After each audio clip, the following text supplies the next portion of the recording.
Hello, hello, y'all. How are we? How are we? How are we doing? I hope you had a lovely, kind of long weekend. Not long in the actual sense, but long because we were not live on Monday. But it was a snowstorm up here, okay? We had a lot of snow. So I was like, fuck it. We're gonna stay inside. We're gonna chill out. We're gonna drink some hot chocolate. And we're gonna have a good time. Now, did I drink hot chocolate? No. Should I? Yes. It's like the winter month. It's so funny because I only end up drinking like hot chocolate in the winter months, and I swear I eat or hot chocolate in the warm months, and then I eat ice cream more in the winter months. I don't know, man. It's a weird phenomena, but I feel like it's because you're making your home so warm that you don't necessarily want the warm drink as well. I don't know. That's my thought process. That's my idea, but I don't know for sure. Um, Also, of course, the other thing we got to chat about is a little obvious, but look, okay. We got it. Well, I shouldn't say we got it cut. Brianna cut my hair, all right, because it was heavy and it was long and it was nasty. I hate it when it's heavy and thick and nasty. I'm talking about you cutting my hair. Brianna just got home, so I'm talking about her. But yes, it's cute. I like it. It's poppin'. I was terrified at first, because I'm thinking, listen, I know I'm crazy, but I'm thinking I guess dog grooming and people grooming have no correlation whatsoever. Because I'm thinking it'd be somewhat similar to cutting regular hair, like different, but similar, right? Because you gotta make them look all nice. It is not. It was actually very hysterical because, it was like down to here or whatever, and I was like, let's take it to like shoulder or whatever. Um, and this bitch just straight cuts the hair. I go, did you just straight cut my hair? Did you just blunt cut all the way up? And she's like, yeah.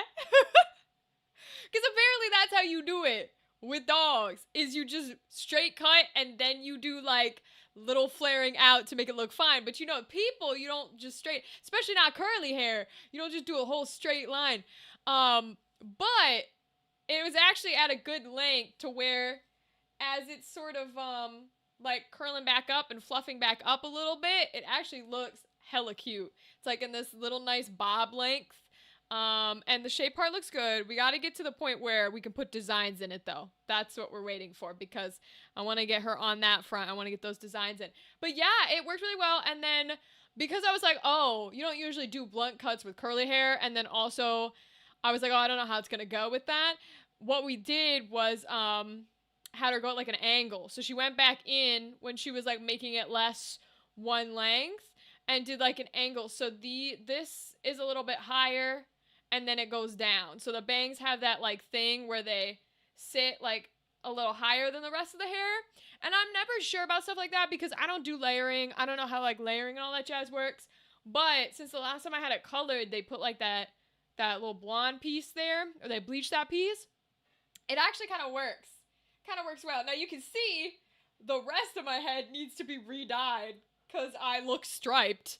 Okay, I look striped. But it costs a lot of money to get your hair dyed. Okay, and we ain't fixing to do that anytime soon. But otherwise, style-wise, I think it looks real cute. I'd like to go through. I need to get it. Probably need to give it some more texture. I need to give it some texture back. So I probably need to get some like oil or some shit. But otherwise, it's cute. And I'm kind of vibing with it. I think the cut works and it's chill and it's a lot less fucking heavy, thank God. Cause that's always the worst is that it's heavy as shit. And I don't want to deal with I don't want to deal with any of that kind of stuff that is heavy and nasty and thick and because I have such a hard time washing it that it makes it so much easier for me to care for it if it's a little shorter. It's kind of like a little bunched mess. And I kind of vibe check it because, like, I've had it to the chin before, but the salons always want to do ringlets because I go in, they're like, tell me about your hair and your texture and all that. I'm like, well, it's curly, but it's Irish curls, which means it's ringlet curls, so it will hold like ringlets. And you don't get a lot of that in salons, and so every salon is like, oh, let me ringlet your hair and get some pictures. And I don't like ringlets. I don't like tight curls at all. Not natural tight curls. I'm not hating on the natural ladies. But personally, I don't like them on my head. I don't like those like long, tight curls. So I'm always like, ugh, when I go in there and they want to do ringlets on my head. I want it to be a little bit more curly than this, but that's just kind of how it goes because I don't have a good brush for it, and we like a lot of volume here, which means there's a lot of frizz. But the next time I go to get it actually like fully dyed black, because I don't know if I'm gonna put color in it next time. I like the little blonde piece, and I think it does a really good job on like highlighting, the front, especially with the way she's cut it. But I don't know. I think next time I just get the whole thing black. You know what I mean? Hey, Andrew, welcome. Good evening. When does the mohawk or the mullet happen? I think Invisigal's haircut could do it for you. Andrew, welcome. I had Brianna do this 2 days ago. So straight up, because I always joke that I'm her human client because she's a dog groomer, and because she washes my hair. Let me be very clear. She washes my hair because I can't wash my hair properly. I don't know why. Nobody can figure it out. I think it's because my water's too hot, but whatever. I can't wash my hair properly. And so I hate it when it starts getting long and heavy because it gets really nasty. So she'll wash my hair to get it nice and clean. And I was like, fuck it. You're a dog groomer. You can definitely cut hair. Turns out it's nowhere near the same thing, but she did a fantastic job. And it's like a cute punk version of a 1920s flapper where it's like that same sort of, now, a 1920s flapper would take the bangs and do, let's see if I can grab it. Because a flapper bang does the swirl in the front. So they would do that. Right? So if it was a true 1920s flapper, that would be the bang front. But this is the exact length. It's the exact like cut. Because it's like short and then gets longer. It's the exact like bob style with the addition of the shaved side and back to make it a little punk. And I honestly kind of fuck with it. I kind of love it. So, like, I'm going to have to continue getting this. It's just that we don't dye it here. And because we don't dye it here, like, you can see, I have stripes. There's, like, a little black, a little brown, a little black, a little brown, a little brown. Like, because the dye, even though they tell you that, like, black dye, because when I got it dyed black, she's like, oh no, it won't disappear. It's gonna hold.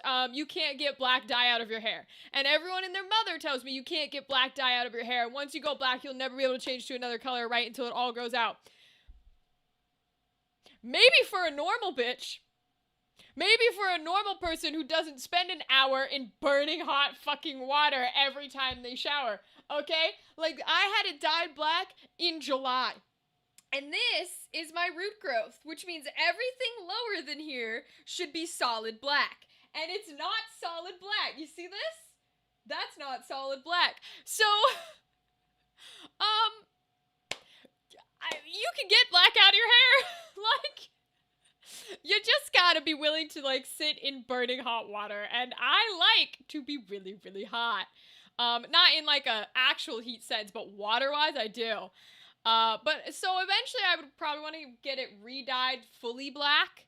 Or I would just let it fully grow out to its regular. I don't mind the brown. The brown doesn't bother me. But y'all know I love black. So I'll probably get it re-dyed fully black and not do these little highlighted pieces because the blonde, whatever the color is going to be, gets rid of itself so quickly.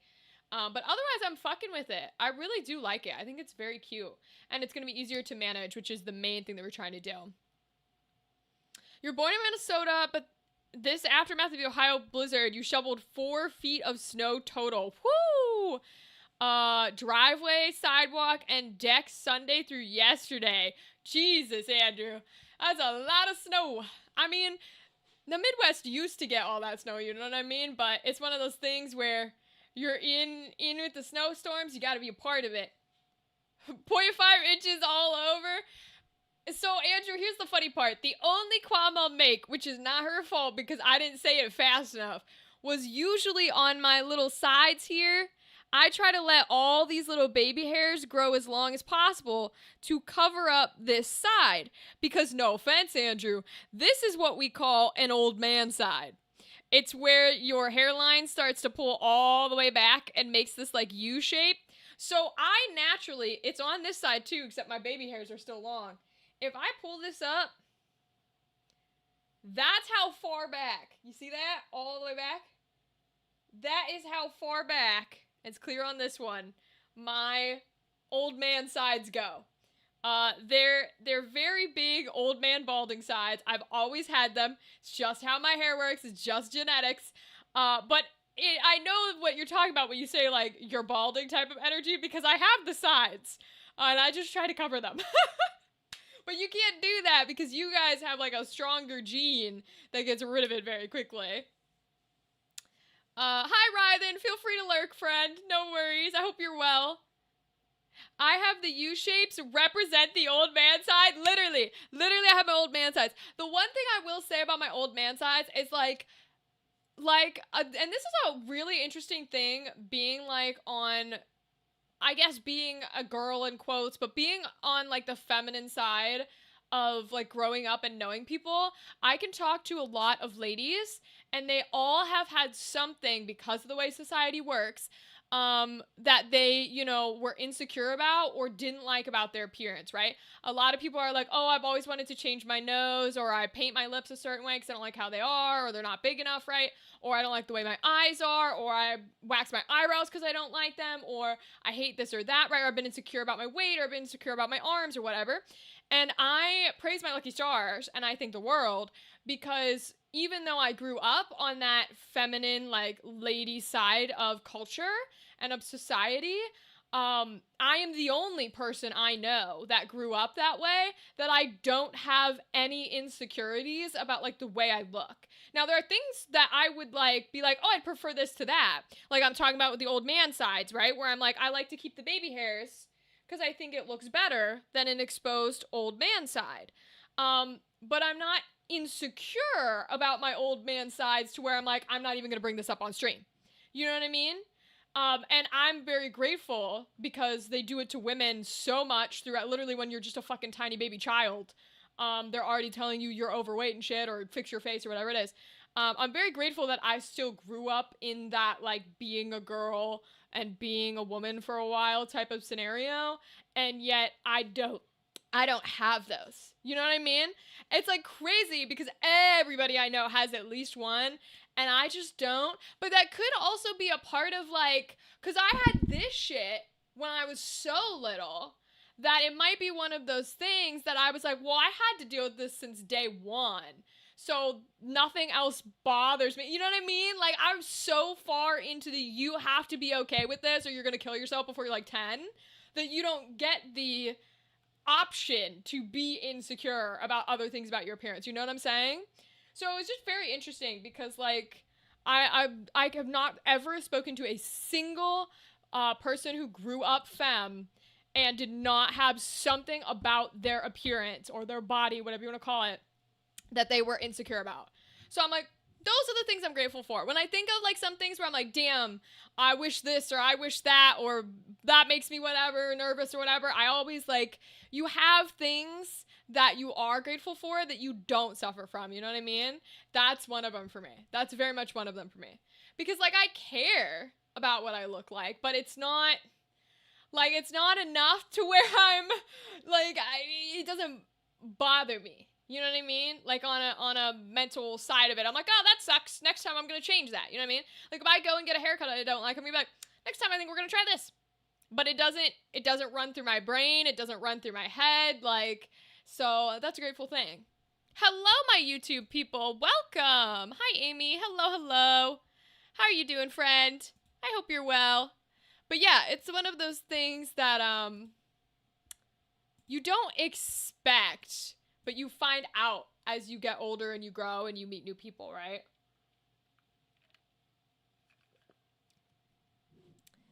You need to hand paint blot your right hand on a t-shirt and trademark it. The shoe mark, 4 digits. 4 digits, bigots. That's so funny. Actually, Andrew, you gotta save that as a marketing strategy. That's fucking hysterical. Well, that's funny. Actually, yeah, when I'm famous and I can say whatever the fuck I want, we're gonna do that marketing campaign. We're gonna do that shit, because that's funny as shit. Holy hell. You will? Good. Because I love that. That's really, really funny. No, I had, money. I mean, yeah, because it fits so in line with all the, like, girl power shit. And I'd just be like, fuck you. One of my favorite ads is, like, a more mature version of that kind of stuff. Probably my favorite ad ever, which is kind of crazy. My favorite ad, because I don't really have ads that I like. I don't know how to explain that. You know what I mean? Like, people are like, what are your favorite Super Bowl commercials? I'm like, none. I don't like ads to an extent where I'm like, wow, I liked that thing. No, you're selling me shit. What the fuck? But my favorite, and probably the only one that I'm like, yeah, I love that fucking shit. They rule. Is there's a social media ad of a Down syndrome actress, and the whole ad is like her in scenarios that a lot of, I don't mean this politically, I mean it literally the way the word is used. A lot of conservative families do not believe that people with disabilities, like mental disabilities, should be allowed to do certain things, or they don't raise them in a way that respects their maturity and the intelligence that they can have.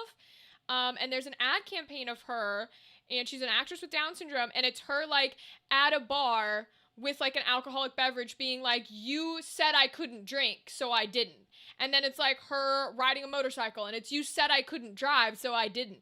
And then there's, it ends, like, one of the, and it follows that pattern, and then, like, the last one, that's, the one of the little ads that's in there is, like, her going, you said I couldn't swear, but fuck you. I can. And then she, like, goes back through them and is like, I can, and does all these things, and it's, like, very cool, and I'm probably misconstruing the actual pattern of it, but it ends with her being like, if you tell me I can't, I won't. Don't tell me I can't when I can, like, that kind of a thing, and it's, like, I love it. It's my favorite fucking ad ever. I'm like, you fucking go. You tell their asses. Ooh. Because, too many people, like, it's crazy to me. It's a whole nother parallel that we don't have to open. But that ad speaks so true because there are so many parents in the space who think that, who have children that are, like, mentally disabled or psychiatrically disabled or just disabled in general. And then they treat them like they are soft little precious baby miracles. And I'm like, no, motherfucker. Like, what?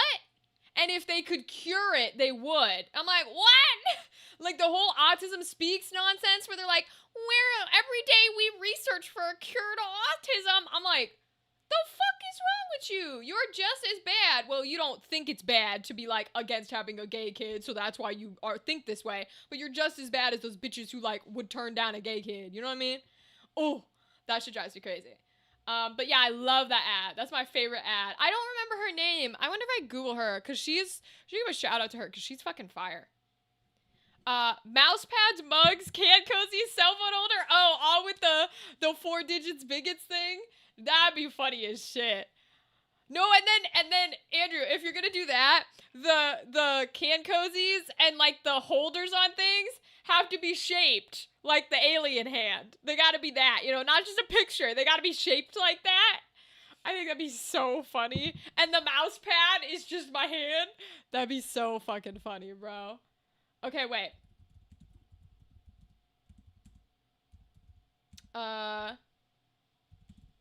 I'm gonna see if I can find her, because I want to shout her out. Is it this one? Assume that I can. Yeah, that's what it is. It's assume that I can, so maybe I will. I think that's Madison Tevlin. Yeah, shout out to her. She's fucking fire. I would love to meet her one day. Madison Tevlin is a god, and I love that ad. The World Down Syndrome Day. It's like a campaign. That's a fucking good-ass video. I mean, shout out to everybody else who's in it. But that's my favorite one I've ever seen. Because I was like, you fucking go. You tell them, queen. Don't be nice about it. Don't be like kind about it. Don't hold their hand. They're grown ass bitches. Slap them in the face and present some evidence and say, fuck you. We'll do what we want to do. And if you refuse to let us, then you're going to lose us. Like, hell yeah. Yeah, I love that ad. I guess it's not really an ad because it's not selling anything. So maybe it doesn't fall into that category. But that sort of, I don't know, PSA. Really like that one. That's kind of my whole jam, right? Is like, you know, I don't know. I just think she did a really excellent, I guess she didn't write it. Right? But she did an excellent job acting. So did the other actors in there, and the writers were really good at it. So I think it's fire. It's from 2024. When I Googled it, I'm pretty sure it said 2024. So it's like 2 years now. Just crazy. But yes. So, hair chopped. It's nice and cute. We got a little punk 1920s girl. I love her. She's beautiful. Have to see if I can re-dye it black eventually. Or just let it grow fully brown. But for now, it's good and it's cute. The other thing... There was one more thing that I was going to bring up to y'all, which is a sneaky little surprise. And it's very, very exciting. I can't fully say anything yet, I don't think. I think Monday is probably when I'm going to be able to fully say things. But I would advise, perhaps, if you are curious and you are possibly interested in some things that may be happening soon and may be very exciting and things we like to do, I would say that maybe you should start looking at some conventions. Maybe you should do a deep dive onto certain conventions and their websites and possibly maybe find description of activities that are very similar to what we do. Because I have not made an official social post, but I have been in talks. And I have secured a spot at a big boy convention. Those are the words I'm gonna say. I've secured us a spot at a big boy convention. And I'm very fucking excited. I'm really excited. Because, hi Kimberly, welcome! Hi, how are you, Kimberly? Welcome Jamie, how are you? You guys know that for the past 2 years, first of all, it's only been 2 years, which is crazy, but for the past 2 years that we've been running our, like, voice acting activities, right? At different, like, anime conventions and stuff like that. There are a few conventions that are big boy conventions, right? Big boy cons, big boy anime cons, big boy gaming cons that we would love to get into. And I've tried for a couple of years, right? Well, perhaps I may have gotten in contact with one and may have gotten approved to run at one. And I'm not going to say the name of it, but I am going to say that it is live on their website. So either pay attention to social medias, or if you find it on the website, we got it! I'm so thrilled. So on Monday as well, when we pop on Monday, I think I'll be able to officially say stuff.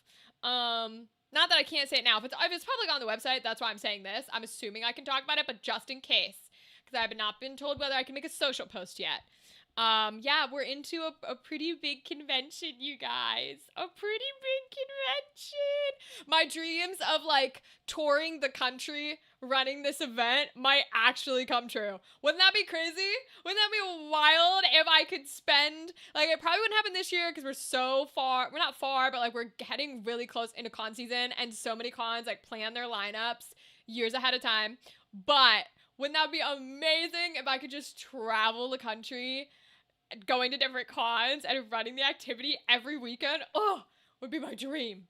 Just like from March through September, because I don't think any run in October, except for the Galaxy cons that are in December. But that stuff, I would just be gone. Oh my god, every weekend in a new place. I could make little vlog videos, could make little shorts. Oh, that'd be so much fun. Oh my lord. Oh, we missed you too, Kimberly. It's so great when you stop by, Kimberly, because you're always a joy. You bring such positive energy. We love having you here. I'm glad you're here, Kimberly. What am I popping to? There was something that I was thinking of. Oh, ad break in like 30 seconds for my Twitch people. Okay, but yeah, I think that's kind of like the majority of what I was gonna, like talk about a little bit. And say some fun things about was gonna be the hair and the super special convention that we're going to.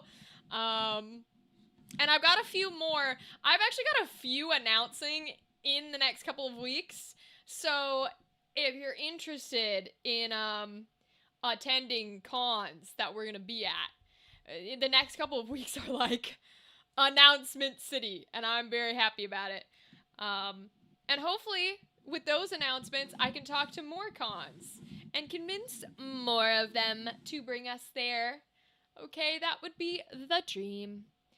There's also something that I definitely cannot say anything about yet, but for anyone who is, remember when I was talking about how Gal was doing like a secret Valentine thing? So we're going to be live the day before Valentine's Day, which is Friday, February 13th. I don't know what time yet, but her event is like somewhere between 3 to 8. So we'll be live at some point in there.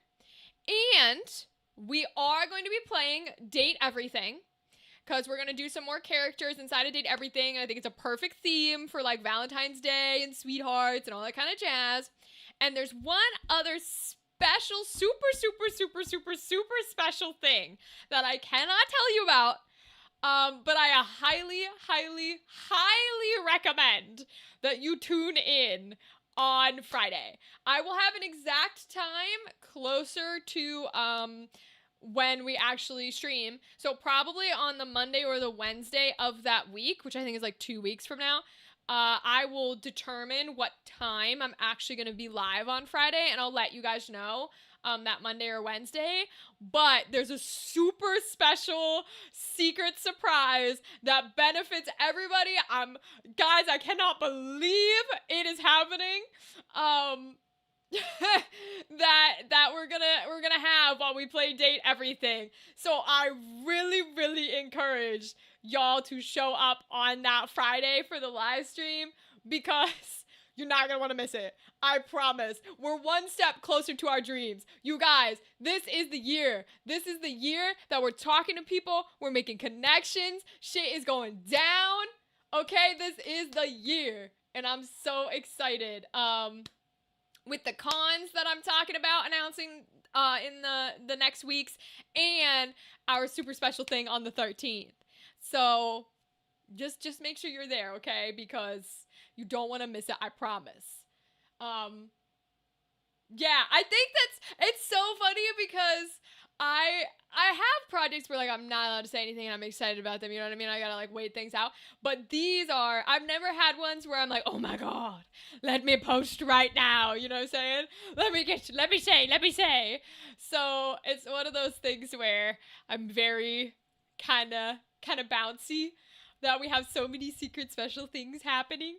And I'm gonna try to get more and more. I do not want them to stop. So I am very much gonna try to like. I have SWAC news, but not great. No, Ryven! Oh no, I'm so sorry! Because the last time we talked to you about SWAC, you had to reprogram something that one of the other developers did, right? Were you not able to do the programming in time?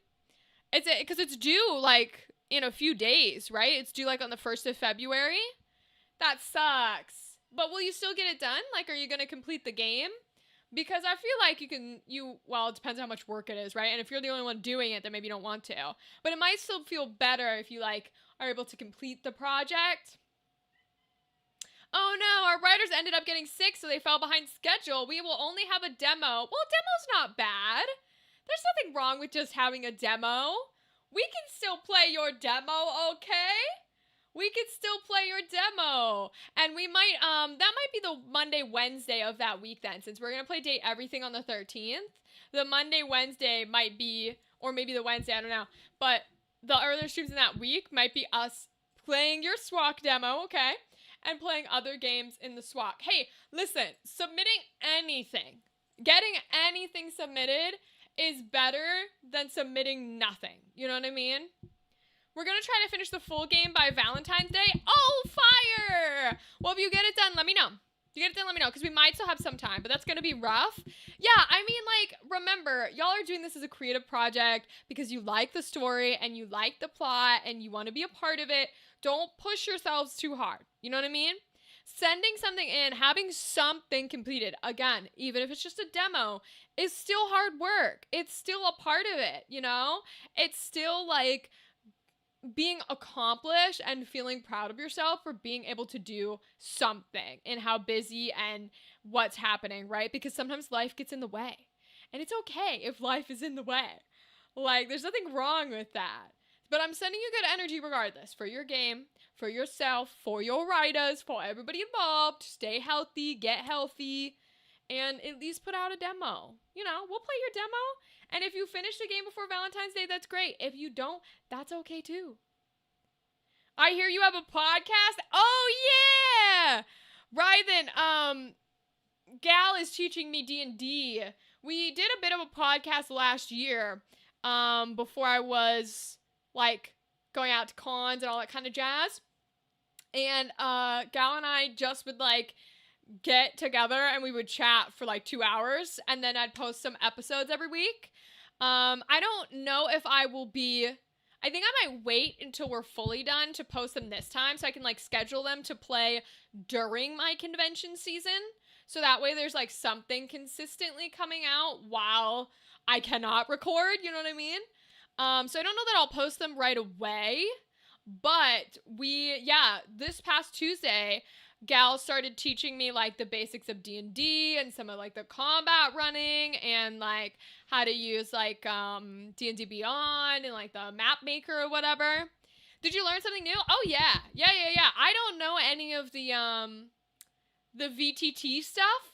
I'm not really good at, like, the virtual tabletop kind of, like, move tokens, make maps and all that jazz. So the second half of it was, learning about all the little, like, tips and tricks that the D&D Beyond, like, VTT mapmaker thing has. So that was really cool because I got to learn all those bits and pieces of, like, how do you do tokens and, you know, like, what do you represent for here? And they have, like, cones and, like, spheres to indicate how far something reaches on, like, the map, which was cool.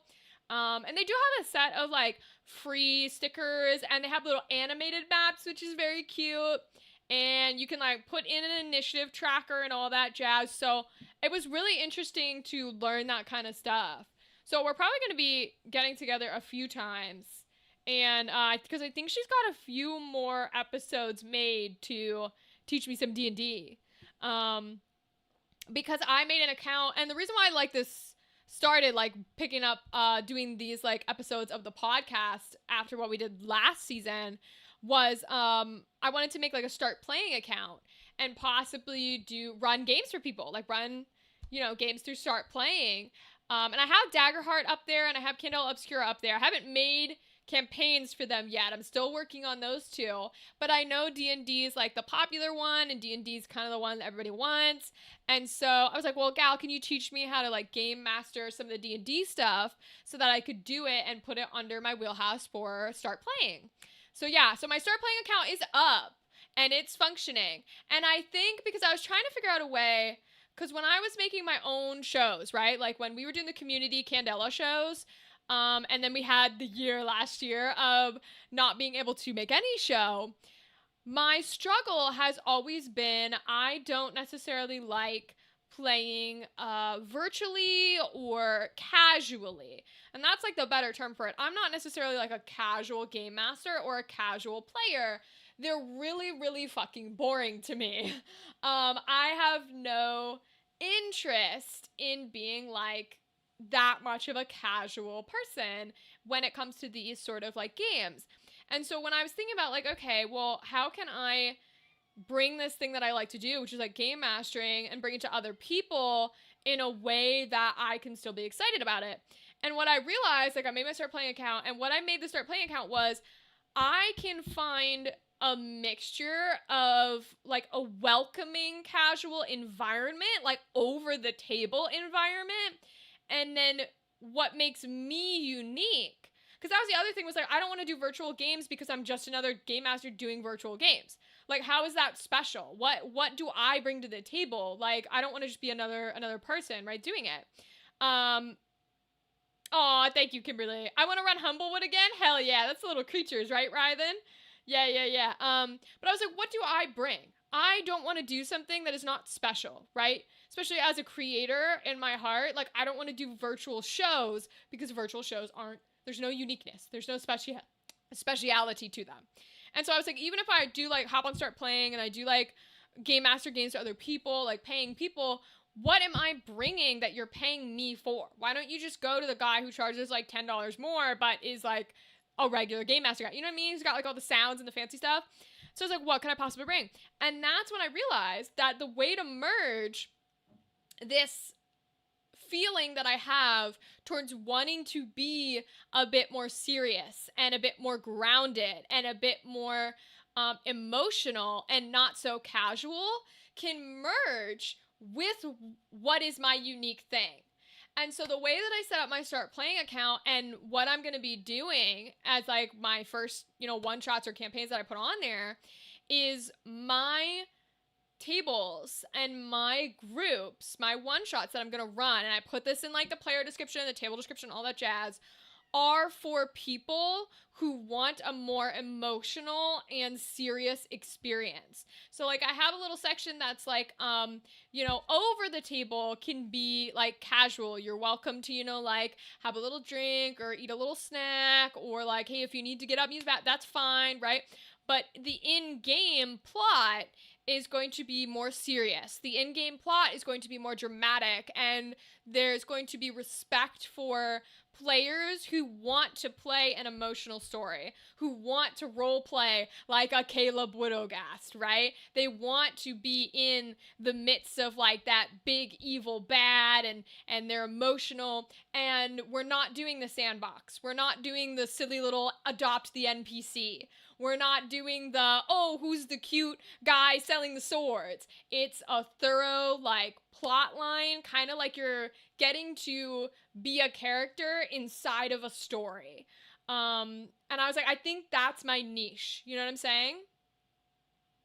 Aw, keep up with your voice acting. Love it. Thank you, Kimberly. That's so sweet. Thank you. How much to play in a virtual game of yours? I haven't decided, Rythan. I don't know. I have to look at what other people are charging.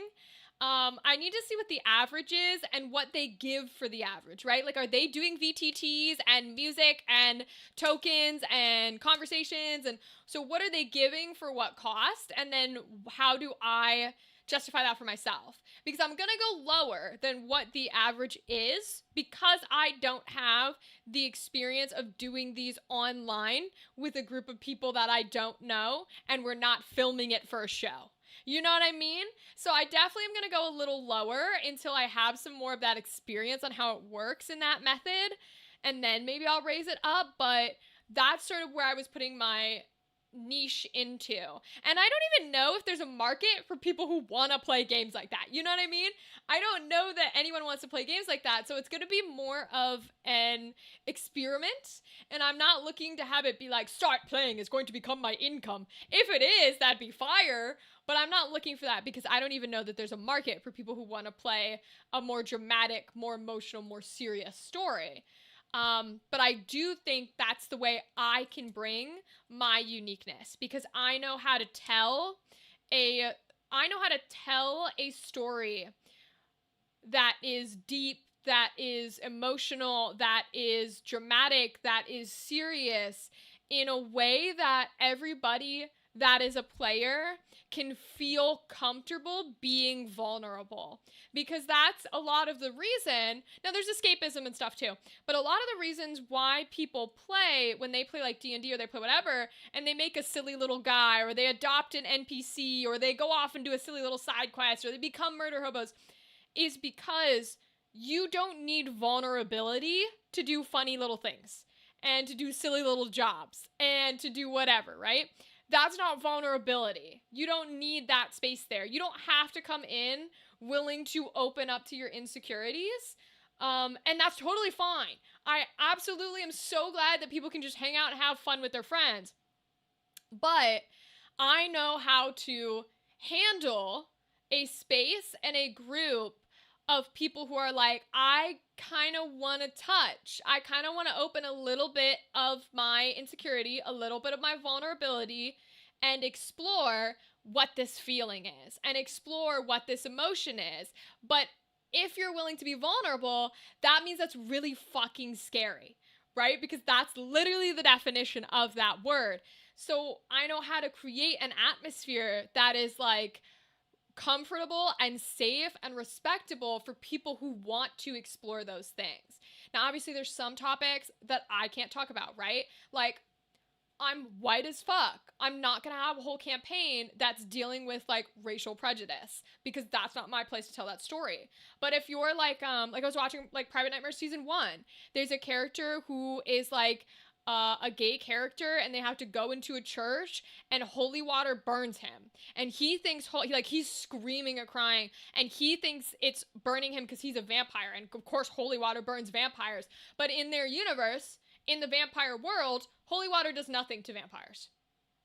It's his brain, like, making his body be burnt, because he's a vampire, right? It can do that, by the holy water. Because instinctually, he doesn't like being in a church that hates him, right? For being gay. And so it's an exploration of, like, a very serious topic. So something like that, if people want to explore, like, queerness, if people want to explore, like, identity, if people want to explore loss, if people want to explore, like, what does it mean, like, what I do as myself when I'm a player, what does it mean to be the bad guy who wants to be the good guy, right? What does it mean when you're the problem? What does it mean when you're the trouble? How do you experience that? Or they want to experience heartbreak, or they want to experience stuff like that. Those are things that I can help with and that I can administer. So, obviously, we're not fucking therapy. You know what I mean? You're not here to talk out your actual problems. There's a little bit of whimsy, there's a little bit of fun, there's a little bit of you know, I'm gonna be eating goldfish, you know, while we do it, but, like, I know how to do that. And so I think I still need to be more specific in my wording. I don't think my start playing profile is, quite as specific as I want it yet. I need to go back and reword it, but that's miles on the docket. At some point, we should write a visual novel together. Rythan, I know, Rythan. We really need to make a story together. We absolutely do. It's so true. Rythan, it's all going to depend on, like, what kind of story we want to tell. Because my issue is I'm not the greatest at, like, creating stories. You know what I mean? Hi, Dadley, welcome. Dadley, you jumped in right after I was talking about how I started an account on Start Playing to, like, game master games for people. Rythan and I were talking about it because, Dadley, you remember how I talk about, like, I don't care for casual, silly stuff. Hi, Orange, welcome. What's your style? I am very punk. Right now, with my haircut, I'm like 1920s flapper punk, but I'm still very punk. These are my favorite chains that I'm wearing. It's my scissors and my lungs. Oh, and you guys, Brianna bought me this new shirt. Brianna's my sister. Look, it's Powerline. It's Powerline from the Goofy movie. I love it. I love it. I love it. Glorious, yes, Dadley. So, because Dadley, remember me saying that I don't care for comedy or, like, casual stuff, and I wasn't sure how to, like, translate that and, like, how to be different from everybody else who just game masters online. And what I realized was I can be the serious game master. I can be the person who, like, you know, I might not have millions of people, and that's fine, but I can be the person where I'm like, if you want to be vulnerable and explore serious topics and explore emotional topics, I can be the game master for that and create a safe space for people to be more on a serious plot. Because that was always something that was hard for me as a player, is like, I like really dramatic things, and while I love doing one-shots with every company out there, hi, put me in your one-shots, my issue was always, we'd fill out the consent checklist, and there was always a whole, like, column of topics that were automatically blacked out, and I knew we weren't allowed to talk about, right? Which makes sense if you're doing, like, filmed one-shots or whatever, you want to be silly and fun, that's fine. But I, like with our Catholic horror that we haven't been able to put on yet, No Mercy Brennan, literally Dadly. Like I've figured out, I think this is my niche. Like my niche for this space is I am the dramatic one. Like if that's what I want to do, then fucking do it. You know what I mean? And there'll be people out there who do want to try a casual dramatic story, where they're not the silly adopt an NPC and they're not the go on a silly side quest person. They're like, I usually am, but I don't know, I kind of want to try it. Or like I'm going through something and I really want to try and explore it in this role play. You know what I mean? So yeah, I'm gonna be the No Mercy Brennan. I love it. But like with the Catholic horror, there were two huge themes that literally in every single game I had ever played in and every single consent checklist I had ever seen were all immediately removed as like this is not allowed in our game. And in our Catholic horror that we haven't been able to put on yet are two of those things that are removed from every single game anyone plays. And that's suicide, which was a main theme of our Catholic horror and still is, and loss of children. Like pregnancy, miscarriage, loss of children. And recent loss of children. So like those two things are themes that are like always excluded from gameplay. And yet they were gonna be, and if we ever get to put it on, are still gonna be major themes of our next show. And so while I'm like, I'm a little sad that I like don't get to put on this show, right? It's helping me realize that, I can still help tell stories like this for people who want to experience them. So I'm making a start playing account. I don't think it's quite as specific as I want it though. I have to change the language a bit because you can see it. It's a public profile. I haven't put any campaigns or anything up yet, but I need to be a little bit more clear about like, this is not silly fun time. This is for people who want a chance to be vulnerable and to be like hard, serious topics and emotional kind of things. So I need to be a little bit more clear about that because I don't think I'm clear enough. Because it's a new thing, right? Because nobody does this. So I want to make sure that they're understanding what it is before they like book anything. So I'll have to go through it and like check it out and stuff. Emotional damage. Literally, like I just need to title. I need to put it in super big font. Like when it's like, tell the people about what kind of table you run. Like what players are best for your table. I just need to put in really big font, emotional damage, and make that be the big theme of the table. And then in the player section, I just need to be like, only play this game if you're willing to cry your fucking eyes out, because I'm gonna deal so much emotional damage to you. And I'm gonna like absolutely slaughter every little like instinctual heartbeat piece you had left. You're gonna cry and you're gonna hate your life, and that's just how it goes. I do have one new visual novel idea. Ooh, Rythen, what's your VN idea? I'm so curious. What's your visual novel idea? I wanna know. So I am very, very curious. Hello, welcome, Ash.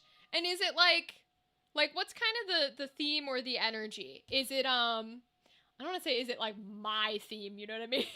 But is it like is it more, I don't know. Are we talking plot wise like cutesy? Are we talking romance? Are we talking like what's the energy or the vibe?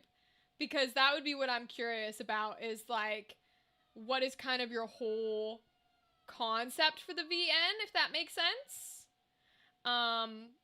Because I know when we were chatting, we were talking about like what's the word I'm looking for? We were talking about the whole murder mystery thing because I was watching Crime Scene Zero, and how it was kind of like, oh, you know, who could be the murderer? It could be you, it could be somebody else. So that's always an aspect. There's also like, if you want to do something that's not with people, I got a whole ass lore about all of my dragons, so we can always do that kind of a story. I'd be happy to tell that kind of jazz. Be interesting because you'd have to insert a character that they're playing as, I suppose, because I don't necessarily have a character that would be the main character, if that makes sense. There's also like, I said this before, but I'm not a big ideas person. I'm more of an interpreter. I like to be given something, like even if it's just soup, you know, and it's going right out through my fingers, and I'm doing this with like the liquid, you know, trying to interpret. Even if it's as thin as soup, I like to be handed something, and then I can fuck with it and mess with it and add things and take things away and change it. I like to change, I like to adapt, I like to interpret. I'm not usually an ideas guy.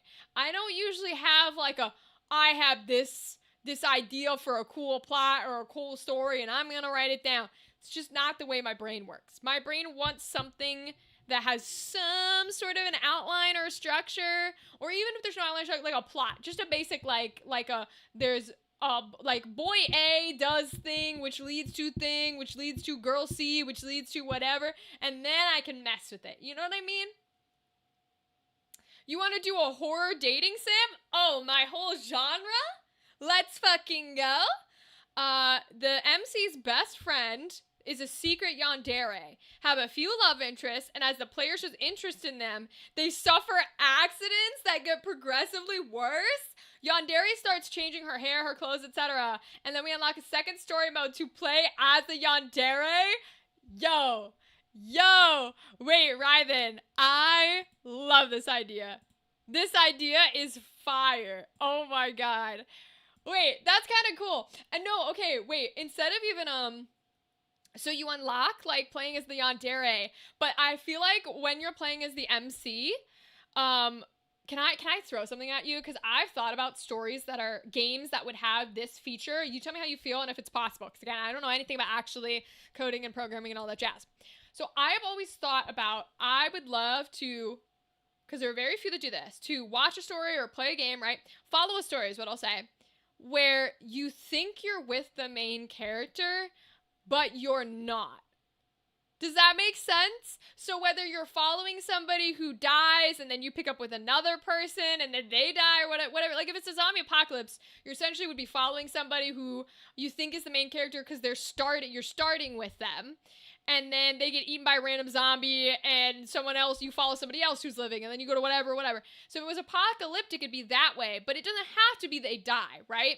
So my thought process is kind of like, is there a way we could spin it where you think you are the main character until, like, you're not? Or as you play, there are, like, things happening around you that you're not necessarily involved in that is the actual plot, and you, like, as you play are like, huh, am I just, like, a side character in this other story that's being told? Because I think it'd be really interesting if, like, let's say you're playing as one of the love interests, but you think you're the main character when you're playing, because of course you are. What else would you be playing as? And so the yandere, there could be, like, a bunch of different, you know, other love interests, and NPC coded, Dadley, I love that, where it's like, maybe you think that you're choosing, like, lines of dialogues or whatever that are romancing these other characters, but in reality, there's, like, a main, this is not actual genders, I'm just gonna use this so it's clear. There's, like, a main dude, and you're playing as one of the ladies. And so you think that, you know, you could romance this lady, or you could romance that lady, or you could romance the dude, or you could do whatever, because you're the main character, and your choices are mattering towards who you're romancing. But then it slowly becomes apparent that, like, no, he's the main character, and you're one of the love interests? And so, like, things are happening in his storyline with whoever he's choosing to progress with, or, like, going on dates with these other girls that you are not involved in. So maybe a simplified version, maybe some of your activities while you're playing as this character you think is the MC is like, oh, you're at your home. Why don't you pick a cute outfit and pick some makeup and get a little nice gift or whatever for him? So you're doing, like, persona style activities where you're, like, working a day job or getting clothes or buying little gifts. And then you go to talk to the people you want to talk to and you're giving them gifts, you're doing whatever. And they're relaying, like, this stuff where he's relaying, like, yeah, you know, this is so nice of you. Thank you. You know, Emily and I were hanging out the other day, and this crazy guy ran in and, like, robbed the diner we were at, but thankfully I was a hero, was able to, like, defend her against this, so she's totally safe and fine. And you're just like, what the fuck? Like, it's almost the definition, you know how they tell you, they're like, oh, it's see, don't tell, right? That's like the main theme of filming and storytelling within a film is like show, don't tell. Except we're doing the exact opposite, where you are not the main character, so you're not involved in any of the random fucking bullshit that's happening. And you're just like, sorry, what? Why is he talking about that? Like, that's casual. And then there's just crazy not like, Jim and Tim and Kim and I were all hanging out. Turns out Kim, Jim, and Tim are long lost brothers and sisters, which is crazy because I was gonna date her, but I guess I can't now. And you're just like, what the fuck? I think it'd be hysterical. And then maybe you could do the thing where like you're switching into like a different character where you are playing as the MC or whatever. I just think it'd be very interesting to try and do a game where you are not the MC and you slowly realize that you're not the main character. Yeah, background character with a main character complex. Exactly. It is 100% possible. The writing would be difficult to not make the transition that isn't jarring. That's fair. And we can work on the writing and how to make it like work so wherever the plot goes, you don't feel like it's super jarring and stuff.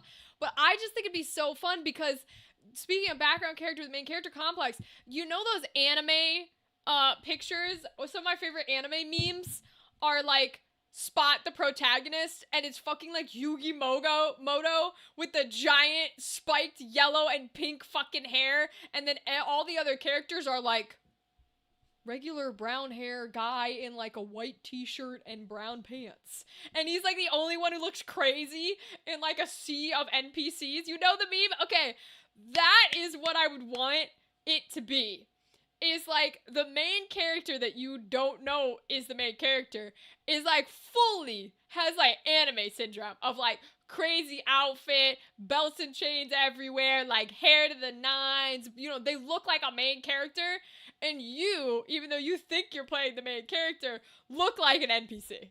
Like you have just like basic short regular brown hair, there's nothing special about you, your outfit's like a regular outfit, and yet you're dude, you think you're the main character. I love the concept. I love the idea of just playing and realizing that you're not the main character of the story and that you're kind of getting all the side pieces and parts. And maybe like some of the other love interests, because you could be, you think you're romancing them, right? But so they'll start being closer to you and start becoming your friends. And so maybe some of the other love interests are like talking about like, oh, you know, I think I really like, let's say Jim's the main character. Oh, I think I really like Jim, but I'm just not sure. He's giving me like mixed signals. He said like, I really need to, if I lost 10 pounds, I'd be so cute. And then he gave me a toothbrush that was my favorite color. And I think I'm gonna marry him. Because you know how in dating sims, you give them random ass fucking gifts that are stupid. And then it ups their love levels by like 20 bajillion? Like the memes from the Harvest Moon, where it's like, every day over the course of a year in this game, I went and gave a single weed to the girl I was trying to romance. From her perspective, that's probably crazy, but it made her romance me. So just the idea that you're hearing the other like a potential romance is being like, yeah, he's given me 6 weeds so far. I really think he's the perfect guy for me. I just think it would be so funny because you're like, what the fuck is wrong with these people? And when you say normal things like, he gave you what? I don't think that's right. They're like, what do you mean? Like, it doesn't make any sense. Joey Wheeler, literally you're in here being Joey Wheeler in a sea of Seto Kaibas, and I love it. I think that would be hysterical, Rylan. Now, it wouldn't work for your horror dating sim. Because there's no way it could be horror. It'd have to be a comedy. Which is funny that you're proposing the horror and I'm proposing the comedy. But I do like your horror idea as well. My only thing with your horror idea is it reminds me a lot of like Yandere Simulator. Right? Where the whole plot is basically like every time the guy and I know it's what a yandere is, but to me that screams yandere simulator, just in like visual novel form. So I would want some type of like, I don't want to say gimmick, but I'd want to put some type of spin on it to really like lean into whatever you're trying to get at. Like, what's the core of that story? What's the thing you want to tell? What's the theme? What's the energy? What's the one sentence? This is the reason we're telling this. You know what I mean? Because if you have something like that, then I can chew on it and I can mesh with it and I can mold at it. So yeah, so for your horror one, what's like this is the message we're trying to tell. Like, this is what you want. This is the thing. Because that could really help in trying to decide like how you want to do it and all that kind of jazz. So let me know. Because I'm always down to do a horror. That's my whole thing. But I think you have to be careful about why is it horrific? You know what I mean? Is it because it's gory? Is it because it's graphic? Is it mental horror? Is it, psychological horror? Is it thriller energy where it's suspense? I want to pitch it as a stereotypical dating sim and really build the horror over time. Oh. So you want to, like, dream daddy it, but everybody's a cult leader in their basement energy. Okay. Age of Umbra horror, literally. We love that show. I can't wait for it to be back. Psychological? Okay. Here's what I'm going to suggest then, Ryven. Because you want to pull something that I actually really love. One of my favorite horror shows that I think is a masterpiece is, oh my god, Midnight Mass. Because Midnight Mass was marketed, when it very first was like being marketed and was going to come out, it was marketed as a theological introspective, where it was someone who was like DUI driving, killed a girl in an accident, goes to a small town to like reconcile with his choices, his life, and what does that mean for his faith and religion. And spoiler alert, super big, huge spoilers for Midnight Mass here, that is how it was marketed. And 3 episodes in, turns out it's a fucking vampire show. It's a horror vampire show. It's not a religious introspective. It is straight horror and straight vampires. And it pulls it so beautifully because within leading up to that point, it was obvious. You just didn't feel like it was obvious when you started watching it because it told you it wasn't that and you trusted it. So you just kind of ignored all the very clear red flags. And it's absolutely fucking brilliant. It's a masterpiece in how to do that change and that shift. Cult of the Lamb dating sim, love it. So if that's what you want, Rylan, if that's your big thing, I would argue, I think simplicity, because that also gives me like Doki Doki, right? That's kind of like Doki Doki Literature Club. Because you can romance all the girls and they're all fucking insane and crazy, right? So you could do it like Doki Doki style, where it seems like a dating sim, and the horror slowly comes out. My question what we would do is you would start developing like, do you want it played from the perspective of like Doki Doki style, since you want the player going in not thinking it's going to be horrific, then that means that you're kind of in a scenario where you, like, they do have to be the innocent boy. You know what I mean? They do have to be the nice, good-natured whatever. If that's the case, then yeah, I'd be a little tiptoey around trying not to make a Doki Doki Literature Club. I prefer the term post-dictable as opposed to being predictable. It should feel obvious after the twist. Yeah, that's a good way of putting it, right then. And what a lot of people don't realize after is predictable or post-dictable, or, you know, whatever you want to call it, is a good thing. You're supposed to be able to figure out what happens. Otherwise, you have the experience of going, what the fuck? That came out of nowhere. I hate that. You're supposed to be able to, when you watch, read, play, whatever, figure out what's going to happen. The trick is, you're not supposed to be able to figure it out until they want you to. Right? Because otherwise, the flip and the twist will feel unjustified. It won't earn. That's what people don't understand. Is no, you're supposed to have clues. You're supposed to figure it out. Because there's so many people who get upset about like, oh, it was so easy. I knew that was coming. I just guessed everything. You're doing that to yourself. That's not the author's fault. That's not the writer's fault. You're being a dick to yourself. You are the one making your experience unfun. Because you're treating it like a but you're supposed to understand it. In DDLC terms, after you finish the main story, you then play as the yandere, and you have to sneakily cause the accidents. Interesting. Ryzen, okay, tell me how you feel about this, because this is your plot, and this doesn't have to be the game we work on, by the way. I would almost flip it on its head. I would almost get rid of the regular storyline. And I would start you as the yandere. And rather than make her like over caricaturized, where it's like very clearly like I'm gonna fucking kill this girl type of energy because she wants my man or whatever.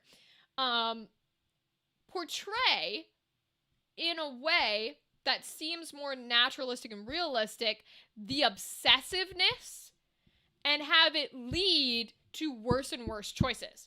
So you start as her, right? Drop the MC plot. I like it. Yeah, because what you're doing is you'll still be able to market it in the way you're thinking.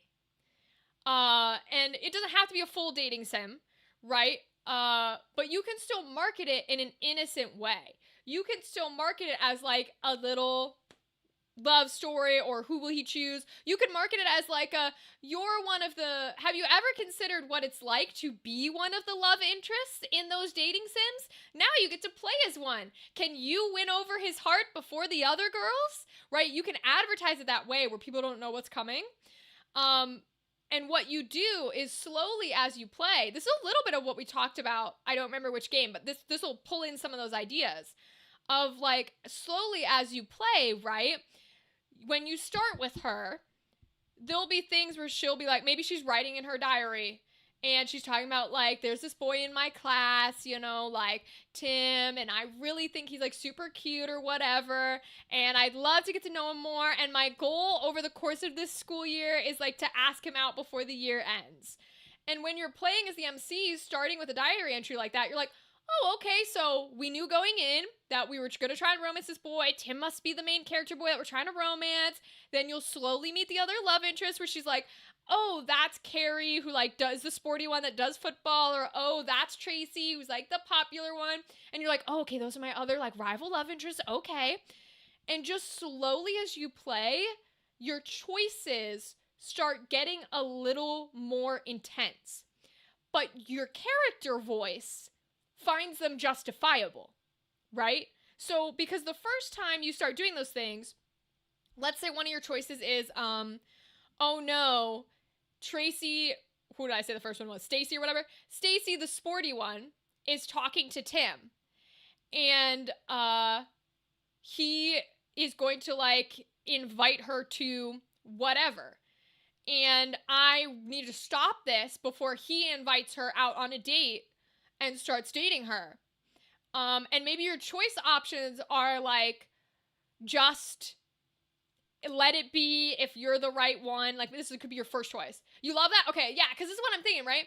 Is let's say your first choice is like, let it be. If it's meant to be, it's meant to be, right?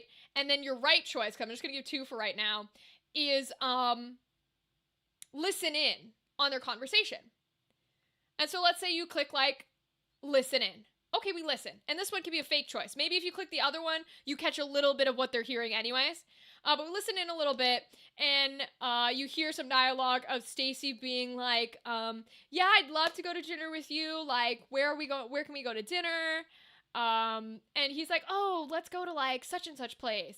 And she can be like, I can't. I actually don't eat fish. I'm allergic to fish. And he's like, oh, no worries. No biggie. Then we'll just go to wherever. And she's like, great. It's a date. Then, as that occurs, you're getting internal dialogue of like being nice to Stacy, and you're still interacting with everyone, but you can have little choices that are like, oh, what are they serving in school today?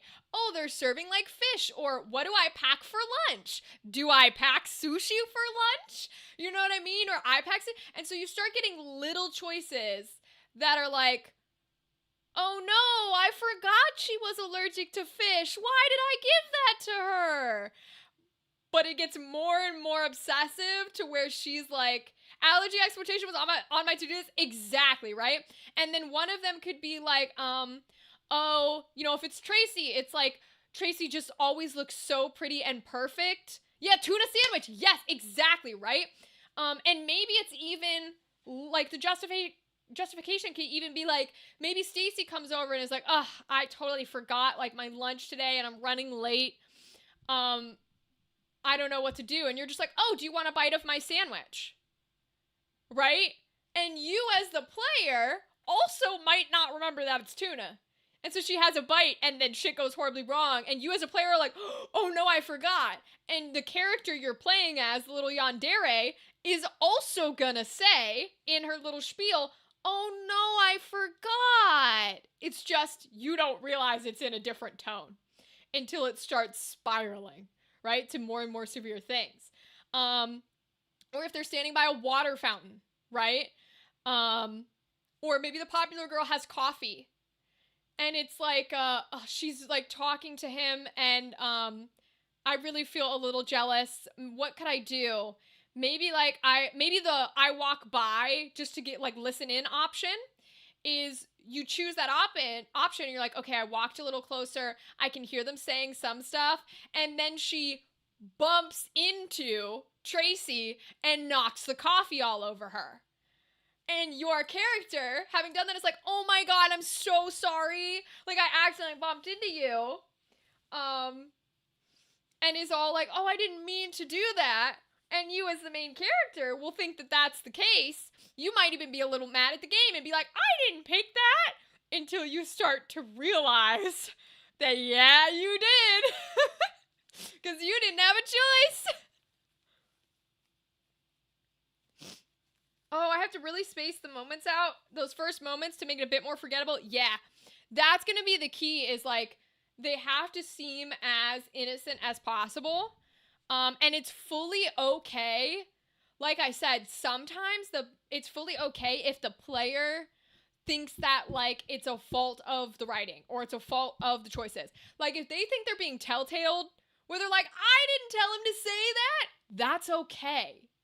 Because that's helpful when we're lying to them, right? So, choice of be late to class or rush and rushing spills the coffee. Exactly, right? And what the player doesn't realize is, oh, rushing, she's on purpose. The character is on purposely running into her and spilling the coffee. Right? But they won't realize that that's happening until it keeps occurring over and over and over. And they might not even realize it, because you could have a fun thing where when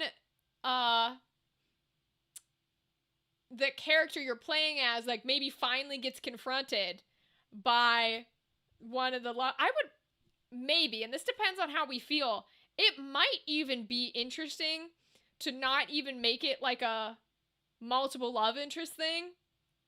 You could do just like a lead dude, lead lady, and you as the other lady. Maybe there's 3 if you want to keep more of the dating sim energy. because that way it doesn't feel as purposeful, like you're attacking one girl. But I would limit it to like 3 options for the main dude, so that it doesn't get too complicated. But yeah, and then when she finally gets like confronted by, you know, these girls that she's causing harm to, there are still choices that are like, why would you think that? I would never do something like that on purpose. And the player might even still be in the route of like, we didn't do that on purpose, I think. You know what I mean? So you're kind of like gaslighting the player because the character is so insistent on the fact that she would never do these things on purpose. But there will always be little tells, like in the writing, that's very like, oh, she gets angry really quickly. Or, oh, everything seems to be an accident, right? Yeah, 4 options if you count the player who doesn't really have a shot. Yeah, because you're not real. You're not a real shot. And so I think that would be good. Because then you can make friends with the other girls too, which is pretty good. I think that works well. But that way you could still, and you can really psychological horror it if you go that route, because a lot of psychological horror is not glitz and glam and over the top and jump scares and intense moments. What people don't realize about psychological horror is putting you into a space that could be reality, right? And it's just tweaked a little bit to where it makes you feel uncomfortable. And so if you're doing it very slowly, and if you're doing it very consistently to where the main character that you're playing as is like, no, I would never do that. Why would you think of me that way? Like, she does not see herself as a villain. She can't. Because what it will do is force the player to reckon with the choices that they've been making, even though this girl, the main character, keeps fucking gaslighting them. Because gaslighting is horror. Let me be clear. I kind of want to play with the lines of the main guy towards the player and make it seem like they have a shot, but in reality, he's just being nice. Oh, yeah. Oh, you have to, right? And you have to have choices that happen with him, too. Because if you don't, but it's just that his choices don't lead anywhere. His choices lead to the exact same lines and the exact same path every time when you make choices with him. And personally, I think your choices almost don't matter at all. It's just the illusion that they do. I think you might have a really interesting concept if the choices you make when you like talk to the other girls, or you choose whatever options for the other girls, all lead to essentially the same thing anyways. You just think they don't because you're playing it, right? Because I think it's part of the terrifying part of the narrative to think you have choices, and then as you start being twisted and twisted and twisted as it goes, part of the horror of your realization isn't just, oh, I'm doing these bad things on purpose. I never had a choice. It wasn't because I made the wrong choice as the player. I don't have a choice. She is doing this. Almost like the Doki Doki Monica becomes, fourth wall breaking sentient, except you don't need to break the fourth wall. Because it becomes like oh, fuck. Oh, no. Because you'll think you made the wrong choices until your options just become do it or do it. And you're like, has it always been these 2 options the whole time? I don't wanna. Now that I know I'm making that choice, I don't want to make that choice. But you've always been making that choice. You know what I mean? I think that would be really interesting. It goes to the what is it? Like the Undertale boxes when it's like, fight or mercy or whatever, and they take the mercy off the board. So like you can click it a bunch of times, but it like doesn't do anything. That kind of stuff would be good in there too. Like, I think illusion of choice is a really good thing in horror.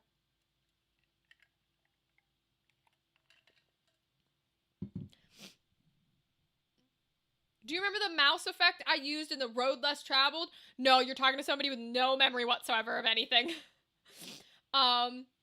Explain to me a little bit, and I might. I just don't have very great memory. And the illusion of choice can also be fueled with tiny things that give you a choice. I don't know how hard it is to do, like, cosmetic choices, because if you wanted them to really think they had a choice, like, at the beginning, so they had it in their brain that it mattered, you could do something as simple as, like, should I wear an orange bow or a blue bow? And then that stays with them for the rest of the game, whichever color they pick. I don't know how hard that is to, like, keep up, but they only need one choice that is insignificant and does not matter at the very beginning of the game that is a real choice to make them think all their future choices will matter. Yes! Yes, Rylan. I just read that. The mouse moves towards a specific option, preventing you from choosing the other. Yes. I do remember that. Yes. And that's exactly what I'm talking about. Is towards the end of the game, that is what's going to be happening. Where, no, you only get the one. I think it's even funny if you can click the one that's bad, but it just leads to the same option. You know what I mean? But that's end of the game territory. The bow effect is easy, but yes, I love that. Okay, cool. Because that's an easy way to make the player feel confident that their choices do matter. Because look, I got to choose orange or blue, and it led to a different choice. And from that simple choice at the very beginning, for the rest of the game, until the realization hits where we want it to hit, they will think their choices have mattered, even though their choices haven't mattered. Because they don't get the option of not fucking with the other girls. Sure, rush to class and you accidentally spill the coffee. But if you choose to be late to class and take your time, oh no, you turn the corner and bump into her and spill her coffee all over her. You know what I mean? Like, or maybe it's not coffee. You, like, are walking past and you accidentally trip. Like, whatever it is. You could do a whole outfit. That's perfection. That's perfection. Because that's exactly what you want. Is something very simple, but very clear, that does not matter to your plot. It doesn't have to be included in, like, the writing, keeping stories similar. It might have to be in the art, depending on how much you show of this character you're playing as. But it might only have to be, you could do a single art frame, right? If it's always if it's a first person view, then you could make that choice. What, like, outfit do I want to wear? They pick the outfit, and then you see, like, an art drawing of that character in that outfit, and then you never see the main character again. You know what I mean? Yes, it changes how the scene plays, but the scene plays regardless. That's a beautiful way of putting it, Rylan, right? Your choice might affect how you fuck up the other girl, but you still fuck up the other girl. So it's like you think you are choosing an option that would not fuck up the other girl, but you always will. So, like, in the tuna sandwich scenario, it might be like, oh, you know, I missed whatever. Like, I wish I could eat lunch. You choose to give her the sandwich. Uh-oh, it was tuna. Maybe you as a player are like, wait, we have a fucking tuna sandwich, and she said she's allergic to fish. Let's tell her that it's tuna and not offer it to her. And so you choose a choice that's like, oh, I would offer you my sandwich, but it's got fish, and I know you're allergic. And so Stacey's like, no worries at all. I'm just gonna go get what they're serving for lunch. You know what I mean? And they're serving fish for lunch. Like, whatever it is, both outcomes are gonna lead to, or, like, because you didn't give her the sandwich, now she faints and can't go on the date with what's-his-face. So one way or another, it is occurring where whatever choice you make leads to the harm.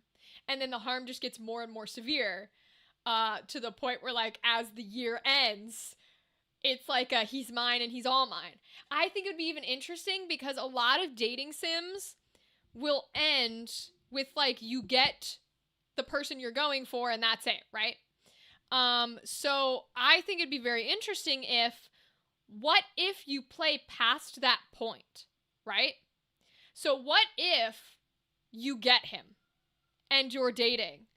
And now you're in a whole nother horror, a whole nother energy of psychological horror where now it's the type of stuff that comes in a relationship of like I am wearing a new outfit and he didn't comment on it. I mean, he didn't even say I looked cute today. He always says I look cute today. Is he gonna break up with me? Like, what is he seeing another girl? Or like you see him talk to someone else and now it's, hey, you can't like her Instagram posts, right? And you start delving into real toxic relationship stuff. That would be really cool because that's not something that gets done in games very often. Like the obsessiveness, you can bring out the obsessiveness of what happens if the yandere gets him. What happens when she gets him?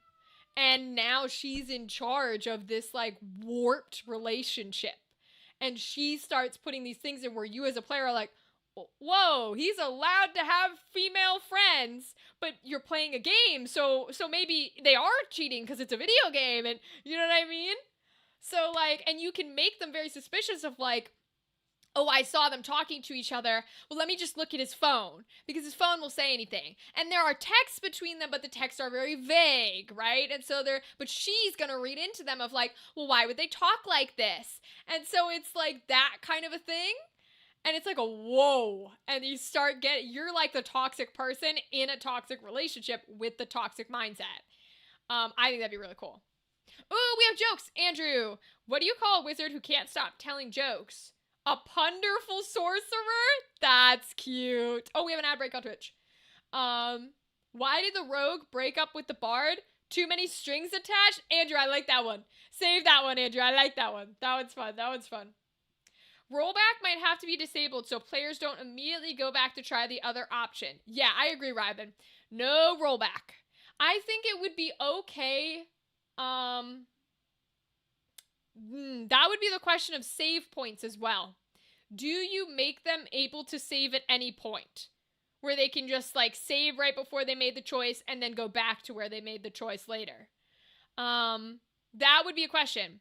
Because it might not be fun. I know I don't care for playing in games that you can't like save right away. But that also might be really bad for the type of story we're trying to tell. You know what I mean?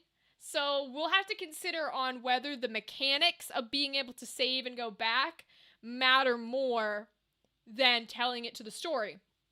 We could, however, do the dispatch version where it's like, oh, you cannot save in the, like, right before a choice, but there are separate chapters.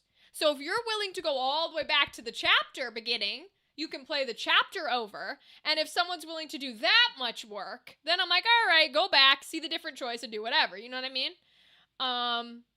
But we'll have to discover how we feel about that, and whether or not that ruins the way it plays and the way it tells. Yes, he slowly starts to see the crazy. Exactly, right? And it could be like, I think part of, so like half of the game or even a quarter of the game could be her messing with the other girls in order to, maybe like, it depends on which side you want to explore more. But it could be like, so I'll just say part for now. Part of the game is her messing with the girls, and then she gets him. And then part of the game is her being that toxic, obsessive girlfriend in the relationship. And the you know, how it warps him as well. Because he can also be like oh, I'm sorry, like, I didn't mean to make you feel that way, right? Because when you're in that toxic relationship, for a period of it, you're in it. And you genuinely do think you are wrong. And you genuinely do think, like, you are doing bad things. Until it can culminate. Because maybe that's what it is, right? Maybe your ending is him breaking up with her. And all these things of, like, because he was friends with, like, Stacy and Tracy and whoever. And he stopped being friends with them. But maybe when she's like, oh, I, like, saw you talking to Stacy or whatever. Like, you're cheating on me or whatever. Maybe it's him being like, no, we're just friends or whatever, but yeah, okay, I'll stop. And then they are essentially the support system to be like, hey, this is toxic. and she's bad news, and you need to get out of her. And so that culminates in the end of the game of him being like the whole, hey, I'm breaking up with you, like, this isn't what I'm supposed to be, of somebody leaving a toxic relationship. And then you can choose whether you want to go fantastical and have her have a meltdown and, like, kill him or whatever, or if you want to stay more realistic where she does some crazy things. You're back? Okay, Ryden, let me re-explain.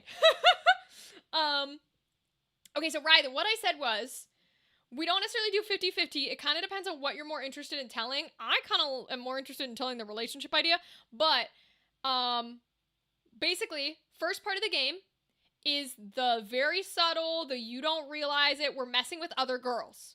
Then you win him, right? You get in the relationship with him. It's awesome. Then the next part is the toxicity and the obsessiveness of you as the main character being like in a toxic relationship with him where you are the toxic person. And that's when your player is starting to be like, uh-oh, have we always been this way? Have we been sabotaging? Oh no. And the whole idea of her being like, I saw you talking to Stacy, like, are you cheating on me? Like, you shouldn't be talking to her. Like, what were you doing? Like, well, let me see your phone.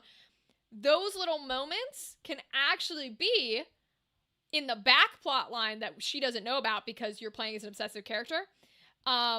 Is the girls that you had, like, done horrible things to are talking with him and trying to convince him, right, to come to reality and to be like, hey, she's horrid. You're in a bad relationship. You're in a toxic relationship. You're being abused, because he doesn't see it, right? You have to romance him enough that at the very beginning of that second part where you're in the relationship with him, he's in the victim mindset, because that's how the other person is in a toxic relationship, where they're like, oh, I'm sorry, babe. I didn't mean to hurt you. Like, I am doing bad things. I'm so sorry.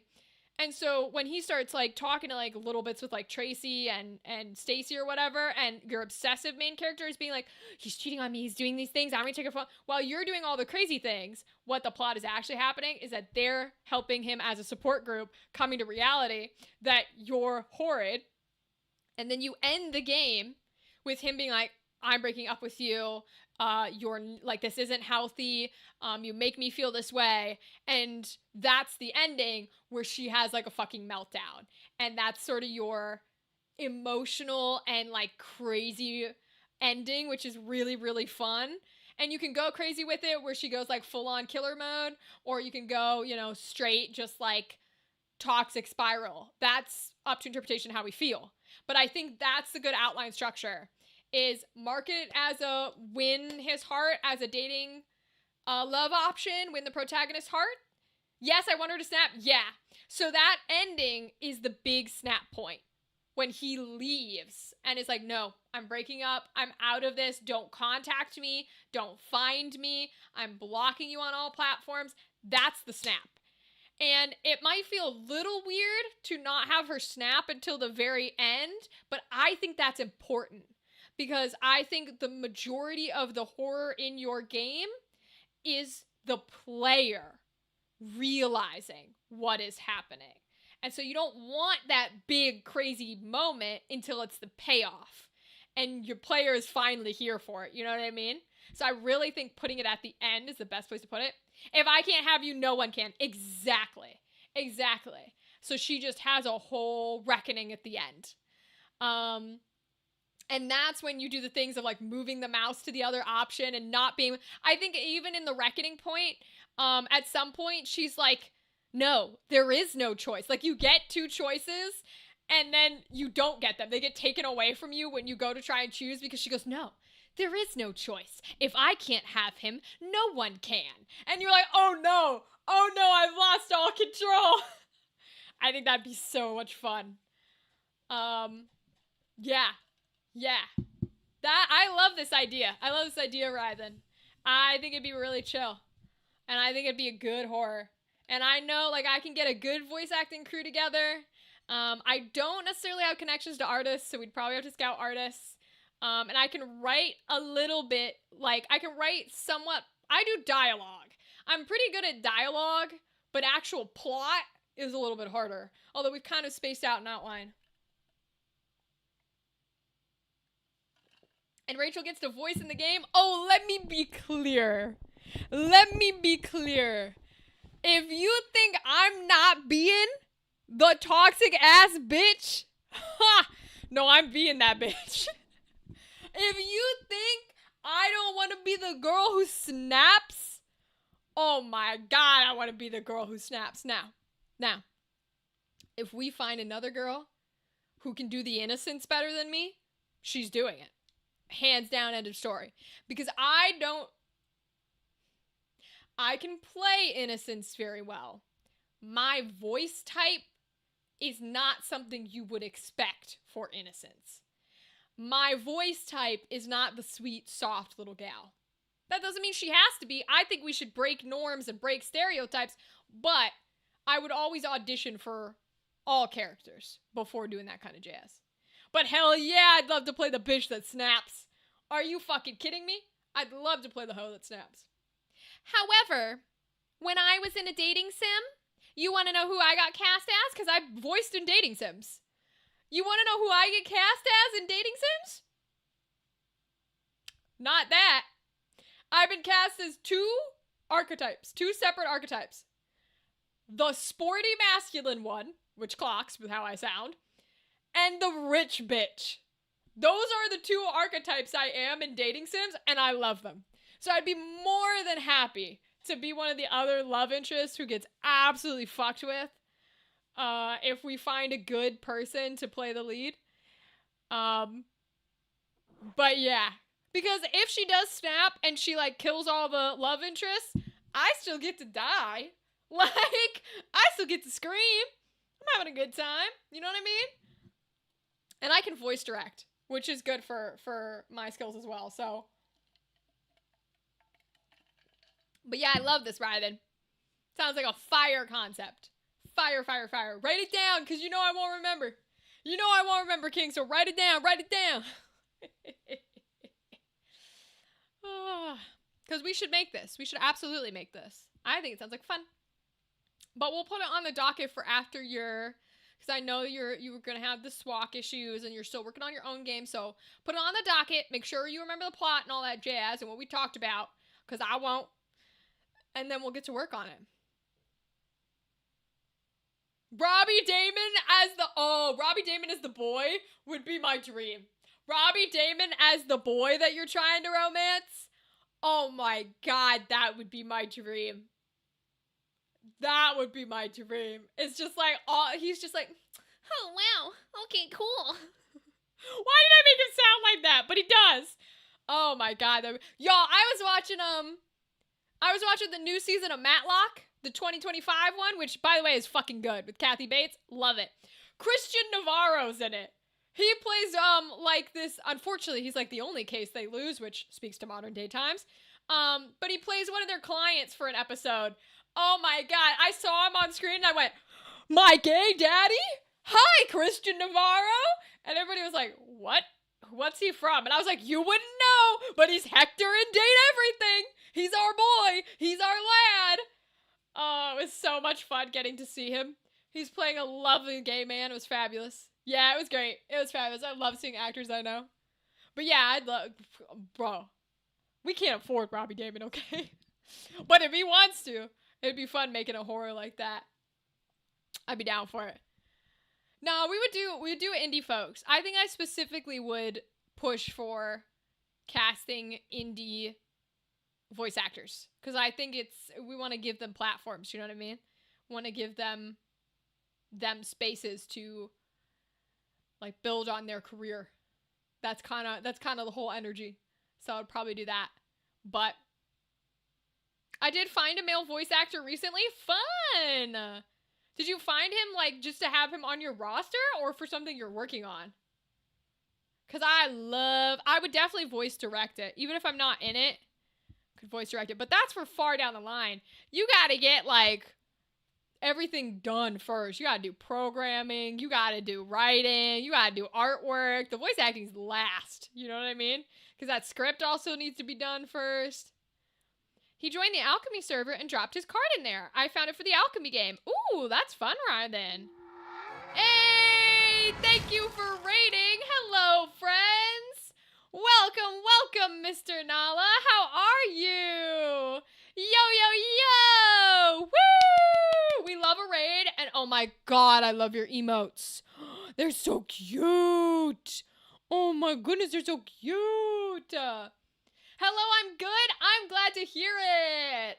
How are y'all? Welcome, everybody. If you don't know, my name is Rachel, and I'm a punk little voice actor. I'm a little bitch, okay? We're chilling out here right now. We will be playing Fire Emblem Tactics in a little bit. Probably pretty soon here. But right now, we're talking about visual novels, and Ryan and I are talking about a horror visual novel that we could work on and create, where you play as like the obsessive, toxic girlfriend fighting for the love interest. But yeah, and that's kind of what we're chilling about right now. Feel free to chat. And what were you doing? What were you guys doing on stream? Tell me. I'm really sleepy. I just ultra killed? Hell yeah. Oh, not Fire Emblem, Final Fantasy. Thank you, Dadley. They're getting confused in my head. Huh. Hell yeah. He has one voice clip that starts with good girl, and I didn't hear the rest of it. Raiden, you gotta get that filthy shit out. No, I'm kidding. We love filthy shit here. Hell yeah, good for him. Yes, goodbye, Mr. Nala. If you got a raid and run, that's totally fine. Get some good sleep, get some good eats, and chill out. Thank you for the raid. Yo. That goes to anybody who jumped in as well. If you need to raid and run, that's totally fine. We're gonna bust out some Final Fantasy here in a minute. We were just chatting about horror games that we can create. But yes, Ryden, always have those people on your list because it's good to have. I would do a casting call and I'd bring in like indie voice actors and, we could have, I don't know about all the artists and stuff like that because I'm not super connected in that space, but we could open it up of just like, hey, looking for this or looking for that and have a real good time. I think it'd be fun. Happy to do it. Probably in like the winter season too, because the winter season tends to be the slow time, you know what I mean? But we could just casually work on it too. I'm always down for casually working on games, especially horror games. I love horror content. That's my whole jam. So, we're always down for it. But I can bust out Final Fantasy because guys, I was gonna what's the word I'm looking for? I was gonna grind. So that we were better leveled, like I'm supposed to be doing in this game. I was actually gonna do it on time, and oh my god, crazy work. And then I pulled up the game. Where we left off, I don't know if y'all remember, we left off where the only place you're allowed to go to is plot. It's only plot. You're not allowed to do any grinding. So I was like, well, I guess I'll wait till stream because I'm not doing plot off stream. I think the scope would be too big for Spooktober. Yeah. Right, then I don't think we would put it in a game jam. I think we would just work on it. You know what I mean? Like casually. We casually work on pieces and parts, like getting maybe somebody to help work on the script in their free time would be good. And then somebody to help working on like programming. I can handle all of like the casting and the casting calls and stuff like that. But that wouldn't be until we have like a script and we have some game work done and stuff like that. Because I'd want to be able to show people stuff we've been working on. So I think it would just be like, hey, we're looking for some people to help us here or whatever. Because once you have like, if you can get an artist that has an art style down, that's kind of like, I don't know how to put it. What I would do is any artist that gets brought onto the project, I would probably be like, hey, this is like the expected time commitment, but if you like leave, just know that we're going to look for somebody to like match your style so that we can finish it. You know what I mean? Since it would be like kind of an ongoing thing, which could be pretty chill. So, but yeah, I like the ideas. So keep it there because I'd be happy to work on the game with you. I think it'd be really fun to get that going and to do that kind of jazz. We'll see how it goes because we got little in between moments and it's going to take a little bit before we get there. Sounds good? Okay. Love it. All right, let's bust on over to some Final Fantasy and let's play some plot, shall we? Uh-oh. I have it turned off. Hold on. Beep. There it goes. Okay. Let's play. Oh, I have the sound off too. Hold on, let me give you your sound. Dee. Okay. There we go. All right, guys, it's plot time. Let's go.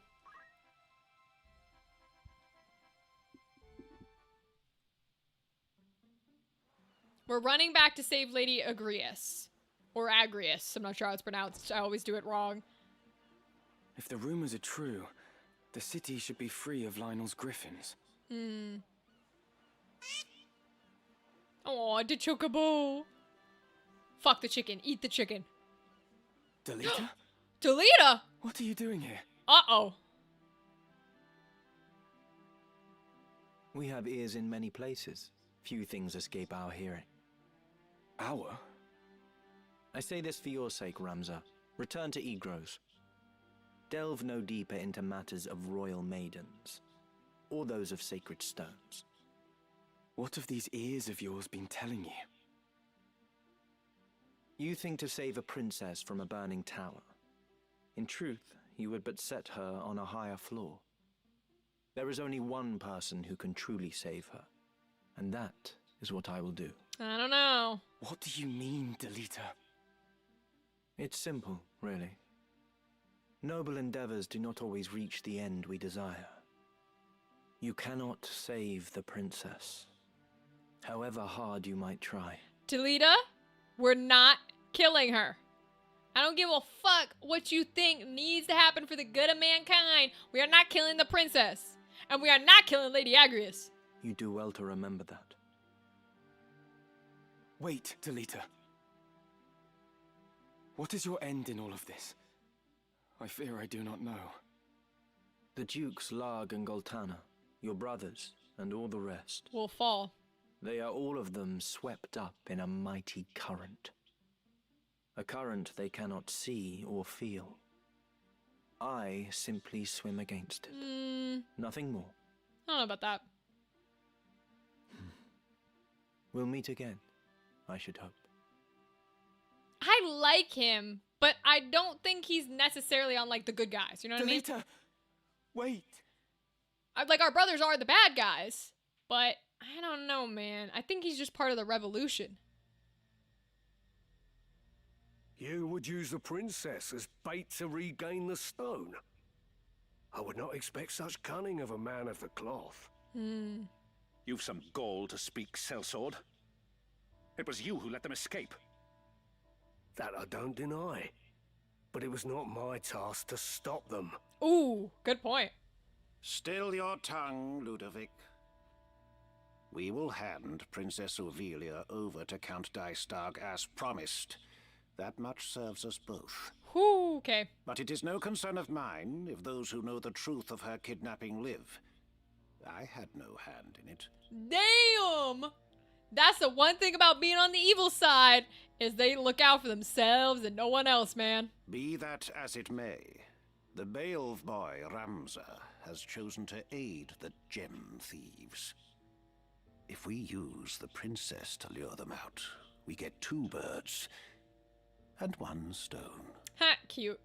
I won't deny the truth of it. But such a plan has risks.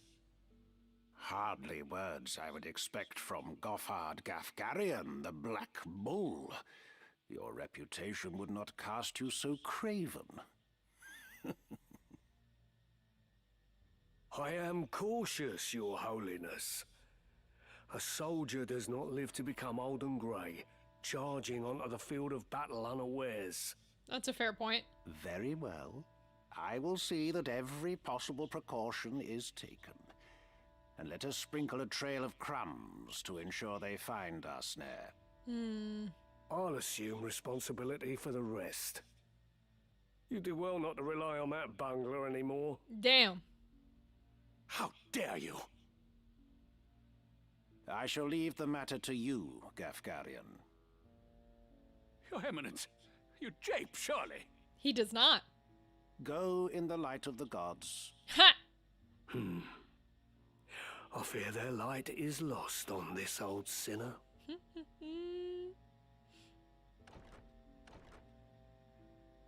Your Eminence, you cannot mean to trust this to a man like that!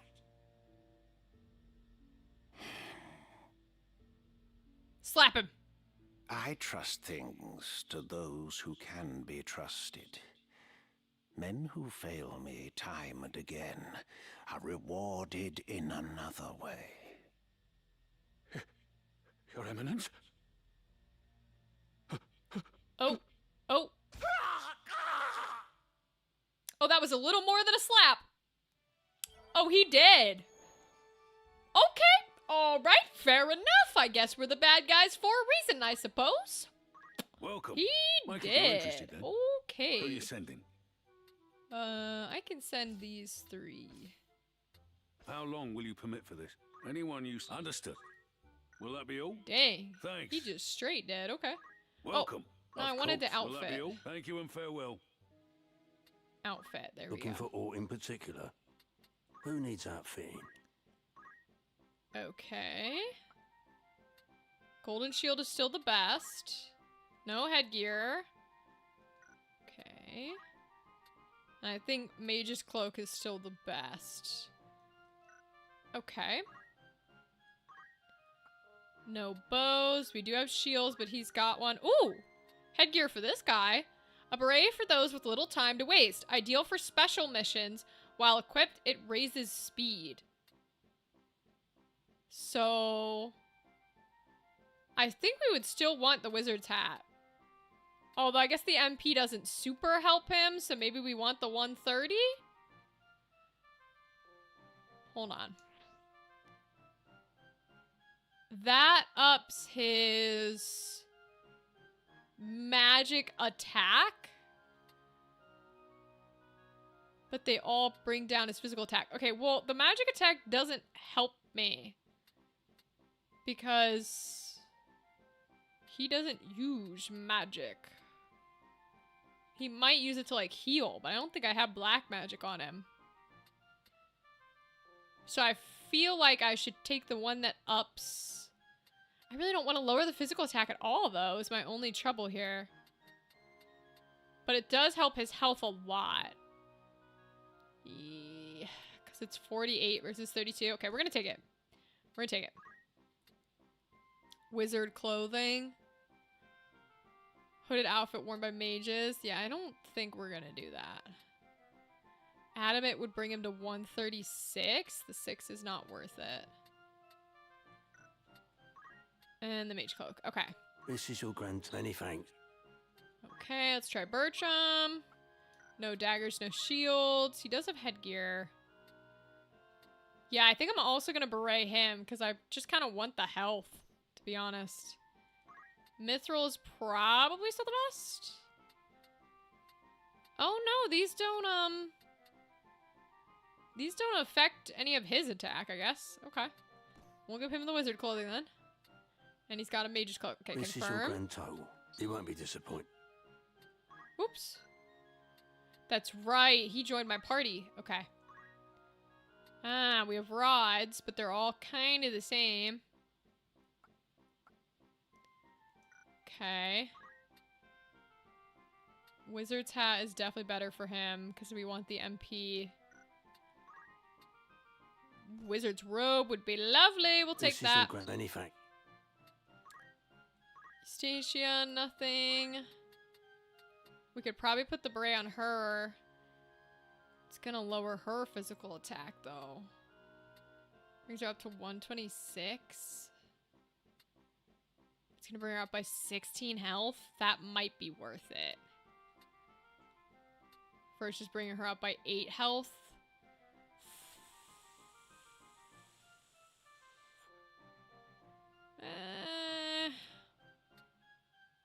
I don't know that it is. I kind of want to keep her damage. Because I've got physical attack power upped by the gauntlets as well. The wizard clothing's fine, though. We can put the wizard clothing on her. This is your grand total. You won't be. Okay, and then Nicola. Surf and Staff is already on. Wizard's hat, wizard's robe, and boots because she doesn't have the movement. Okay. Dagger, wizard's hat, mithril vest.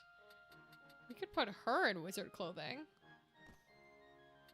And keep her battle This is your grand boots. total. Okay. Most apt, sir. And then Concessa. Ooh. She's got a bunch.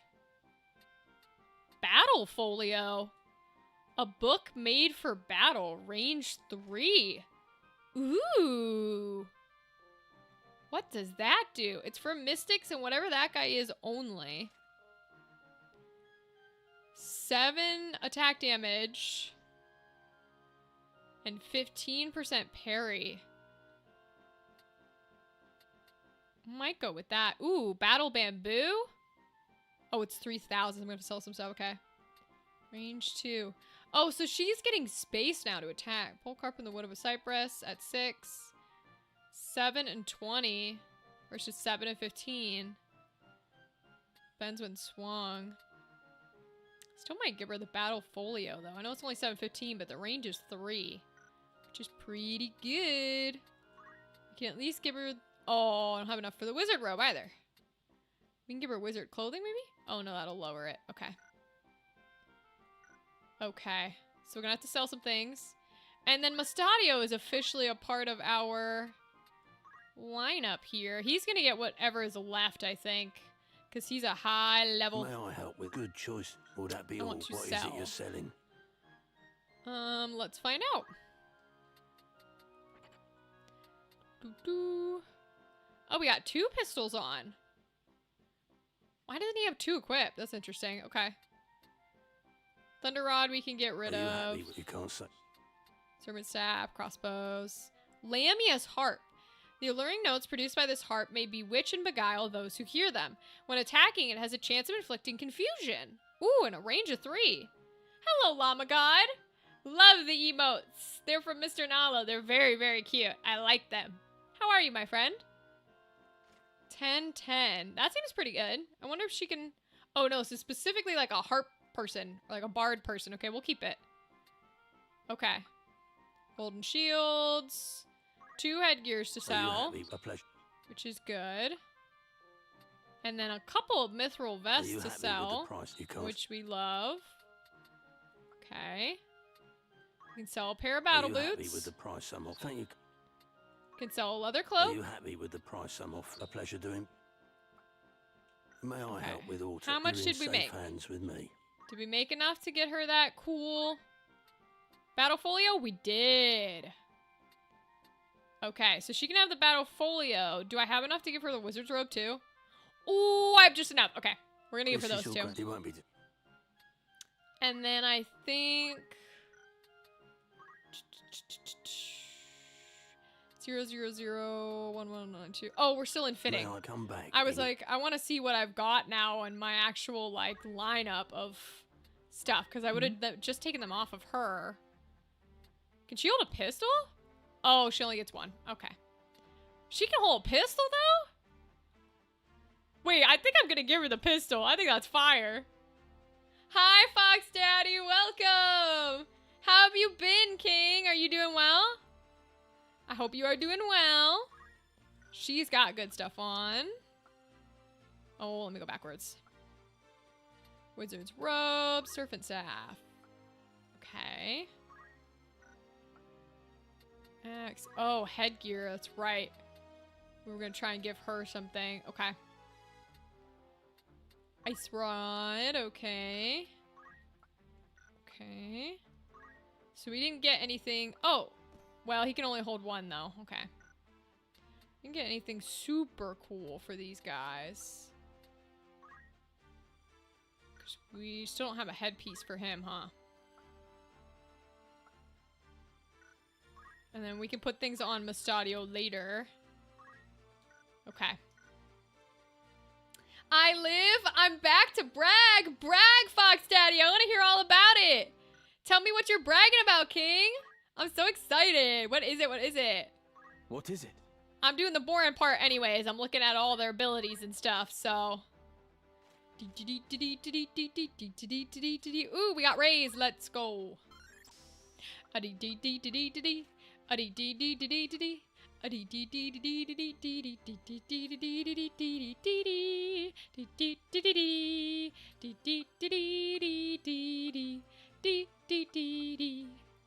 Counter takes the ability equivalent to rush. He's learned it, yeah, but I don't keep that on. So this is my parry. This right now is evasive stance, but can be changed, and this is movement. Okay. Beep. Treasure hunter. Potions. Phoenix Downs. Okay. And back to night. Alright. Try these. I'm doing a video interview with Austin Tyndall on the 9th. Yo, congratulations, Fox Daddy. Oh, I'm sending you so much good energy. Have you already planned out like all the questions you're gonna ask and stuff? Or like, what's kind of the vibe? Like, how long do you get to talk to him? You know what I mean? It's arrow and bolt attacks. Okay.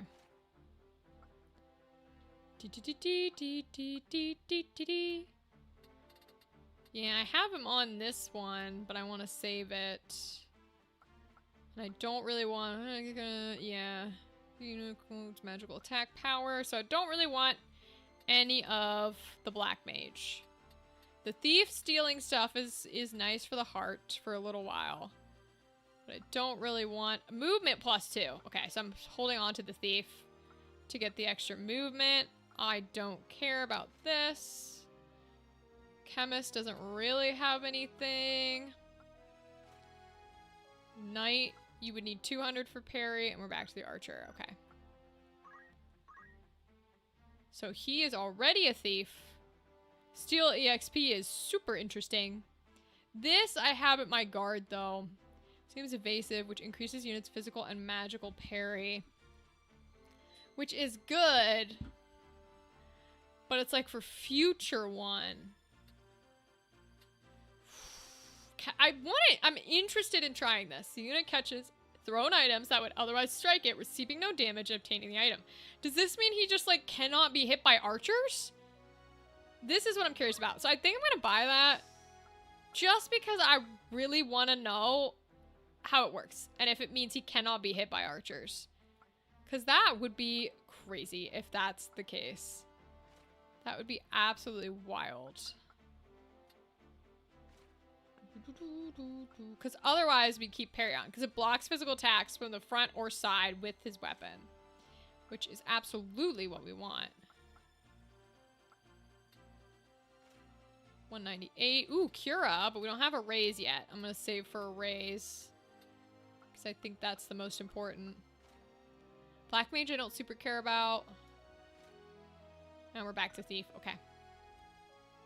I'm working on getting something set up with Mark Hawes. He's a voice acting director who has done stuff for Yakuza, Genshin Impact, and other big games. Hell yeah, Fox Daddy! Oh my gosh, I'm so glad you came to brag. You're getting so many amazing things, and I'm so proud of you. Congratulations! I'm so proud of you. Time Mage abilities. Yeah, I gotta mobilize, which is interesting. Critical quick. Units, next turn will come immediately. MP is reduced rather than HP. I don't know if I want that. Yeah, these are fire. Teleport is cool as shit. But they're gonna take forever to get, so I'm not super worried about them. Chemist I don't care about. Knight I have to be at 200. Archer don't care. White Mage is 200. Okay. I don't have any solid questions yet. I'm researching Austin to make something fun. Good! I know, like, folks, they always really appreciate it when you have, like, unique and new questions. So I think that's really good to do your research. Because he'll appreciate that a lot. Ooh, that's pretty good. Well, I'm sending you fire energy. Make sure you come up with some really cool questions. Because, again, they'll love that.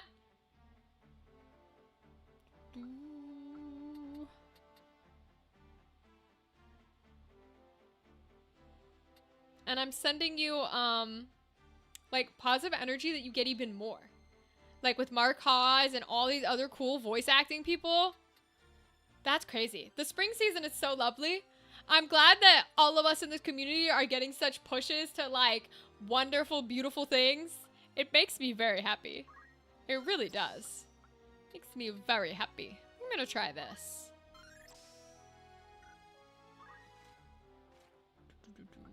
Parry's up, okay. Don't need the jump. I think White Mage is the other thing I have, but I need 200 for her. Black Mage is 200. We're back to Squire, okay. Check Nicola. Eee. She's got raise. She's got regen and protect with Asuna. Remove status ailments. Ooh. Ooh. That could be good. Let's do that. Have the remove status ailments up. Again, we need 200 for anything good in all of these categories.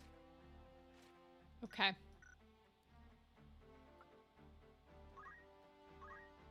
Do, do, do, do, do, do, do. Let's see.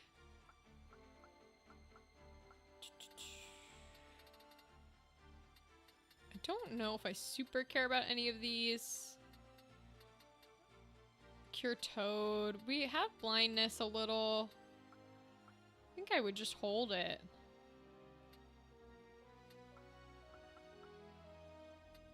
Yeah, I think I'll just hold it.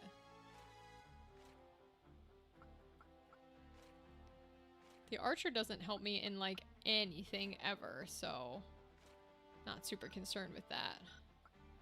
And then we might have checked her already. Manipulates the balance of creation to absorb MP. Okay. Squire needs 200. Knight needs 200. Okay. I think we're chill with the folks that we got then. What is it? Let's go do plot, I think. Oh, I need to make sure they've actually equipped the powers. Very well. He's got martial arts up. Do I have any other stuff for martial arts from the monk? I only have 38. It's not been doing much. Okay. He's got parry and movement. He has white magic up, and I don't think he has parry yet. No. And he does not have movement yet. Okay. He's on items.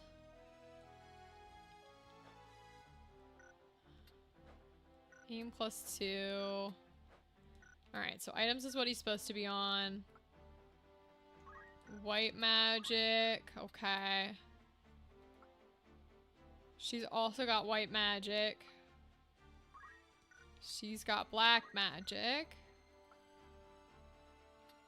She's items and black magic. Interesting. We could have her with Cura. Not really anything else. Okay. Oh, we can put Treasure Hunter on, and then we'll change it later. She's on black magic. But I have her for a raise for white. I think I should put her on white. Yeah, we're gonna make her a mystic and a white, I think. Okay. And they're gone. Okay. Alright, plot time, here we go.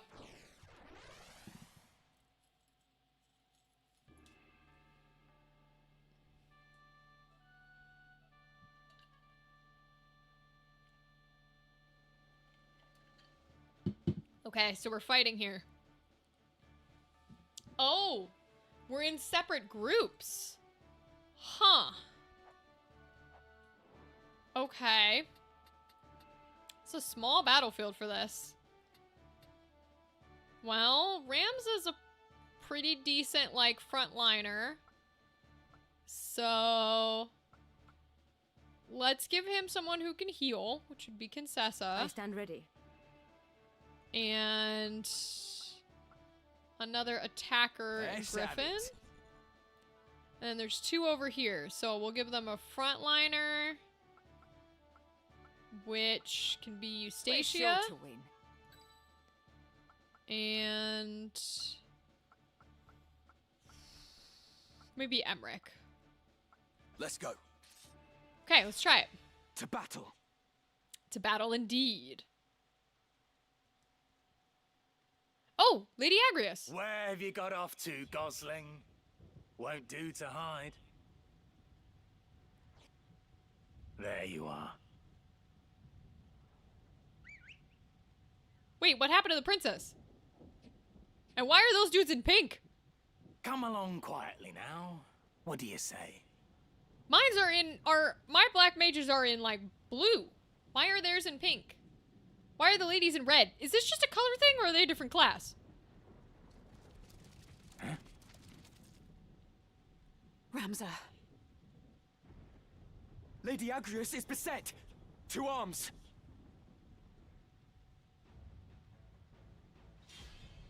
Protect Agrius. Oh, we will. She's my goat. I love her. Only one thing for it. Okay. So are they a different... Let me check. No, they're okay, so it's just a different color thing.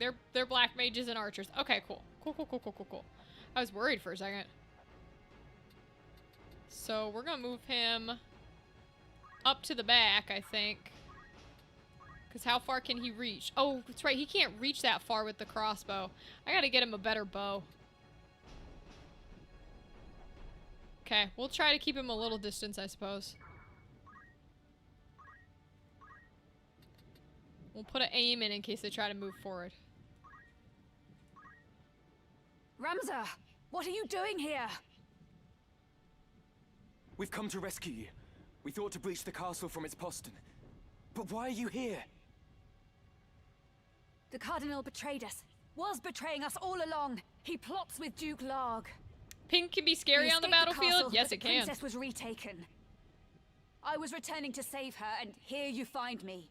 That we should thus reunite could only be divine providence. We must hurry, Ramza. They mean to execute Her Highness. First these, then the princess. Yeah, I actually kind of like the pink better, I gotta be honest. I like the red colors and the orange and the pink. It looks kind of cool, but I guess this is meant to be like a blue is the good guys and red is the bad guys, so you can tell them apart. Which makes a little sense. So I guess that's fair. Yeah, I gotta get a better bow, damn. Oh my god, they're doing hella damage. Shield parry, let's fucking go. Okay.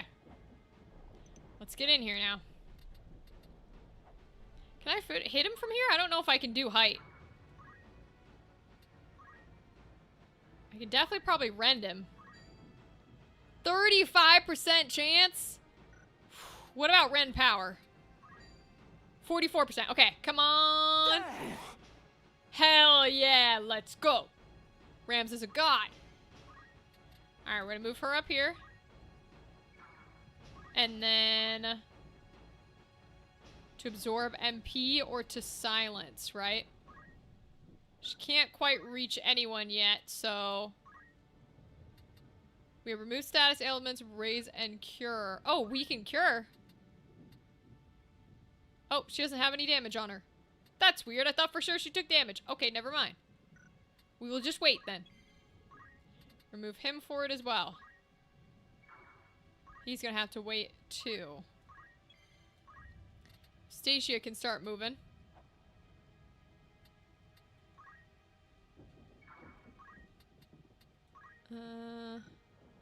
Oh yeah, I want focus on. Hell yeah, physical attack +1. Let's go. Here's the time. Hell yeah, it did.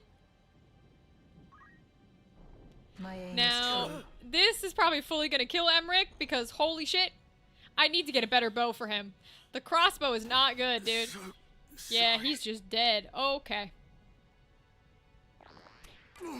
Shield parry, let's fucking go. Agrius is awesome. Onward. Okay. No mercy.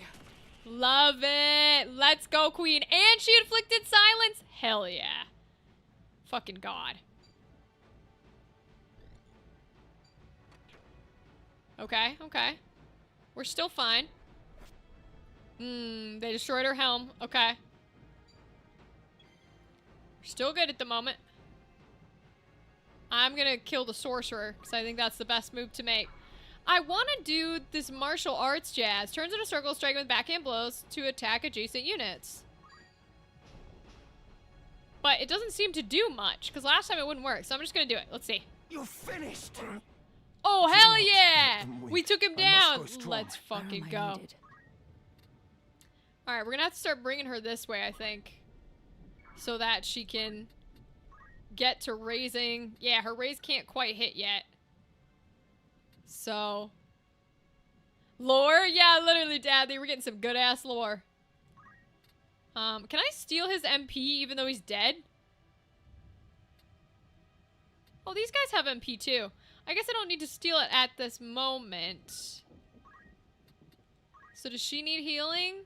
No, not yet. Alright, we might have to wait again. Let's move him in as well. Start dealing some black magic damage. 67 will kill him. Hell yeah, it will. Perfect. Alright, we're gonna bring her into the sorcerer. Because I don't think she can raise. No, not yet. How much damage does she do? 84. Oh, he's still gonna get to cast it, but My luck. if it was on her, that means he's gonna kill himself, too. My Yeah. apologies. Okay, so he might have done her damage, but he also killed himself. Because we went and stood next to him. Hell yeah, let's fucking go. Y'all bitches don't stand a chance. You don't stand a chance. Let's fucking go, dude. Ugh, with Lady Agrius on the field, literally we can beat anyone. This is crazy. This is wild.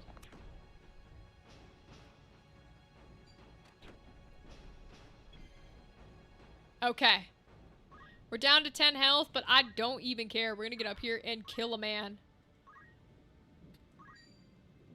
64, do it. Hell yeah. Alright, we're trying to move her this way. Can she get down into the water from there? I don't know if she can. We're gonna try. Because right now she cannot reach him to raise him. I'm trying to get her over there to raise him.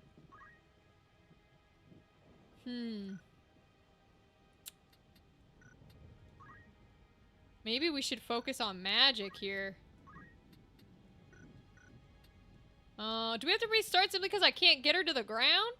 Oh, she can get to the ground here. Okay. Then next turn I should be able to get her over there to raise him. Yeah, because she can't quite reach. Okay, but her cure doesn't need to hit any of us. No. So we're gonna evasive. I'll keep moving him forward so he can kill some bitches. Ooh, he can't quite reach Ramza to cure either. And he can't reach up there to do damage. Dang. What if he goes like here? Can he reach Ramza there? No, still can't reach. Okay. Well, and we can't reach Eustacia with any of these movements, right?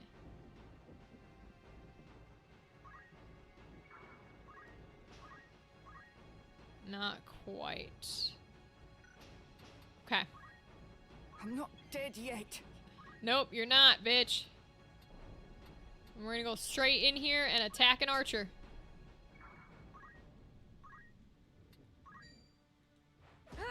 Nice damage. Let's go.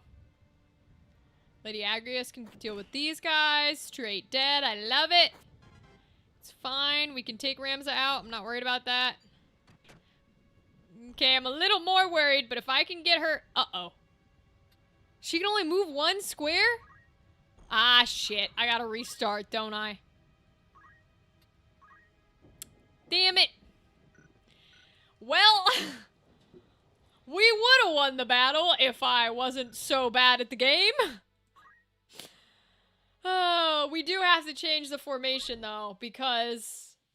It won't skip through the dialogue, because I have to have somebody who can raise on the side with, Emmerich, because that did not go well. Or I guess I could put Emmerich over here.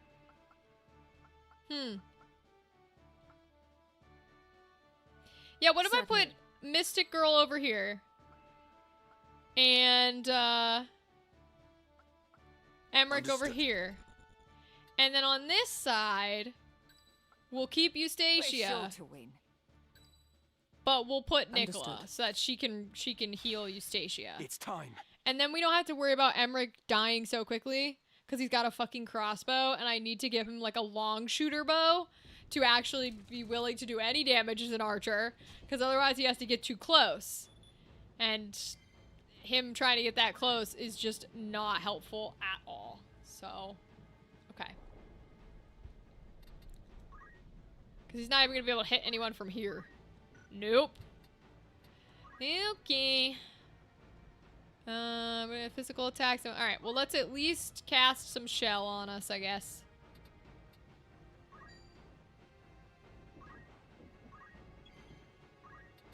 She can also do black magic, so we're gonna go ahead and do some fire. Ooh, I can't quite reach up there, but at least I'll hit the archer. Ramza! Get in there, Lady Agrius. Kill a bitch. Yes. God, she's amazing. No words for how cool she is, man. Alright, they took off her headpiece, which is a little annoying, but it is what it is. Okay. I'm gonna move him forward. And then we'll put him in an evasive. We're gonna move her forward. And then she's got white magic on. Oh, the book gives her a physical attack range. Oh, interesting. Can she hit from back here then? Not quite, because that's considered like 2 out. Okay. That's good to know. I didn't realize that that was a thing. Okay, we'll bring her up here then, and we'll evasive her. Huh. Okay, cool. We'll move Eustacia in a space where she won't get hit by all the things that are about to go off, I think. Oh, that Fyra was...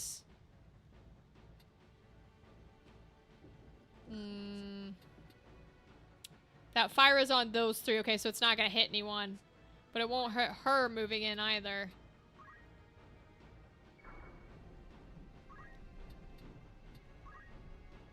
We're going to do focus. I should have done that the first turn. I think this is her first turn. So I think we're okay there. Protect worked. Cool. Fyra won't hit anyone now. But that's okay. Apparently, magic does... No, I must have done the tile. Yeah, because I couldn't quite reach her. Okay. So we're going to put him up here to give him a little distance. And then we will do some fun archery. Of course he can't hit anyone because he has a fucking crossbow. Swear to God, it's the most useless weapon in this whole ass game. Is that goddamn crossbow. Okay. There. He's doing damage. Now... I might... Can she cure herself? I never know if they can cure themselves. She can regen herself. Can she cure herself? She can. Okay, so... If I bring her in... I don't think cure will hit... Oh, it will! When does it go off? Right now? Okay, let's pop it. Give some good recovery. Heal them both a little bit. Okay, Lady Agrius took a potion. That's fine. They're gonna target her. Oh, wait, can she not die? Or does she just, like... Do we just have to, like, win the fight? Or she can't die even during the fight? Because if she's not allowed to die during the fight, I might be in trouble. Huh. She might not be allowed to die during the fight. Okay, well then let me go attack this sorcerer. See how much damage I can do. I can KO. Okay. So that's good at I least. must go strong. And then I can heal her with the mystic. So we can put some cure here. Because that way... Alright, now we can bring Eustacia in. Let's do some damage to this sorcerer. Thank you very much. Solata. Thank you. Okay. Yep. We knew that was coming, but the cure keeps Lady Agrias alive, which is good. Ooh. I don't like that Nicola's down. That's not great. That's not great at all. Puts him at what? 4 in the lineup? That's not bad, right? Of course you can't hit anyone from there because I don't understand how bows work. And I will never understand how bows work in this game.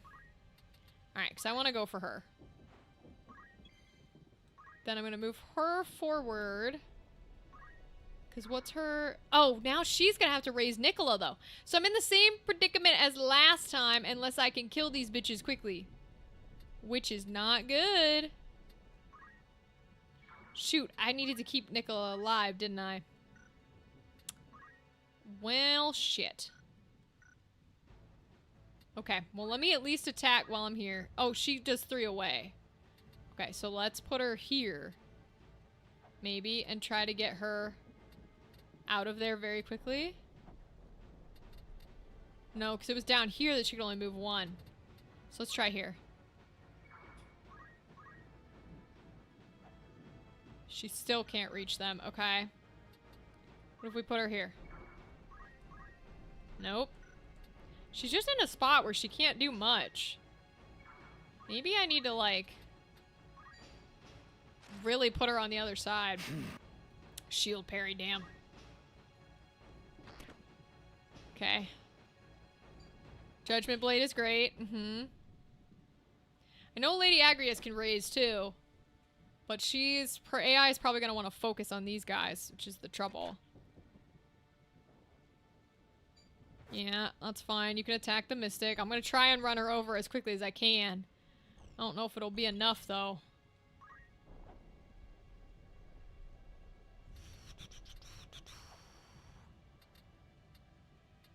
We'll go to this guy. Trade attack. Okay. Stacia can move in to kill this guy. Because she does not have raise. No, she's not quite there yet. Go ahead and kill that guy, which is good. Aim +4 kills Emmerich, but I don't super care.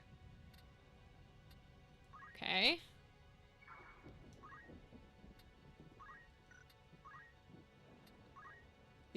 We're getting closer. We're not quite there yet. We can cure Lady Agrias, I suppose.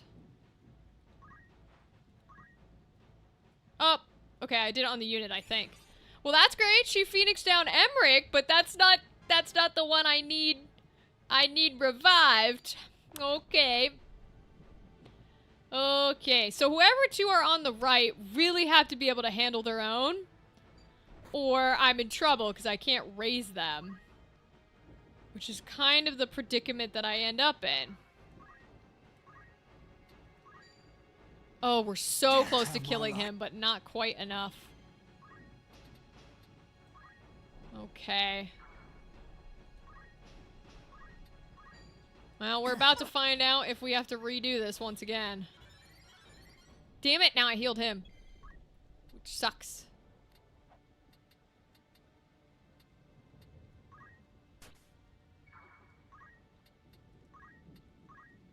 Damn. Okay. I'm gonna have to do it again. Alright. So, maybe we just fully gotta put her on the other side. I think maybe we have to put her... We need a tactics sequel. Yeah, I mean, this game has been awesome so far, so I'd be down for one. Especially if it was, like, made nowadays, so it'd be a little bit more modern.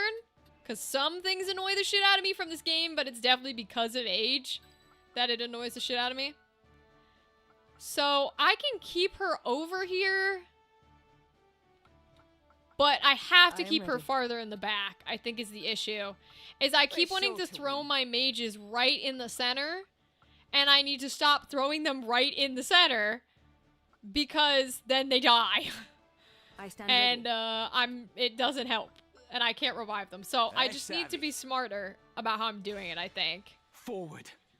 Because I'm being an idiot and I'm running my mages into battle when that's not how mages work. Oh no, indeed, Dadley. Oh no. Oh. But this is also how I like to play tactics. I like just fucking around and finding out, you know? So I need to keep her back here, essentially, is what I'm gonna do. I need to keep her back here. So can we do like a regen? Yes, but we're gonna need to move behind Eustacia. So let's cast a regen on these two. How about that?